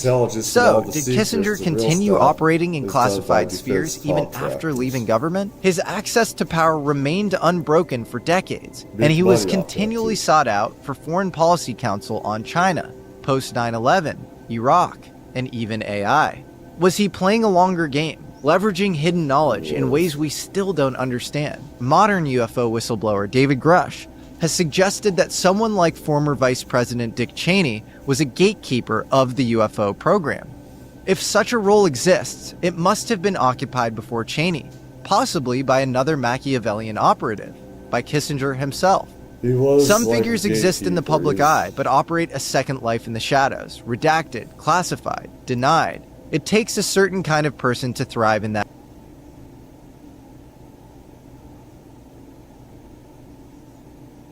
I mean, what's his name? My God, I can't believe his name just went over him. Not Kissinger, but let's see where. Leveraging hidden knowledge in ways we still don't. Let's see. Where is he? Cheney. Yeah, Cheney. I see he looks like a watchman and another molder, shaper. Definitely. Don't understand. Modern UFO whistleblower David Grush has suggested that someone like former Vice President Dick Cheney was a gatekeeper of the UFO program. If such a role exists, it must have been occupied before Cheney, possibly by another Machiavellian operative, by Kissinger himself. Some figures exist in the public eye, but operate a second life in the shadows, redacted, classified, denied. It takes a certain kind of person to thrive in that space, someone ruthless, someone pragmatic. Someone who can manage nuclear strategy, covert wars, and morally indefensible decisions. Maybe even UFO programs. So whether Kissinger was exactly what Maria Wing described to Bill Steinman on the phone, I think it's very possible. And it makes you think, does that position still exist? Who is the gatekeeper now? And will we ever know? Until next episode, my name's Jess. Yeah, yes, there are different gatekeepers, yeah. There are different gatekeepers, not just one, but there are many as well. There's always one ready to fill in the void or fill in the role of another. So, anyways, I need to make supper. Hope everyone has a good morning tonight wherever you are.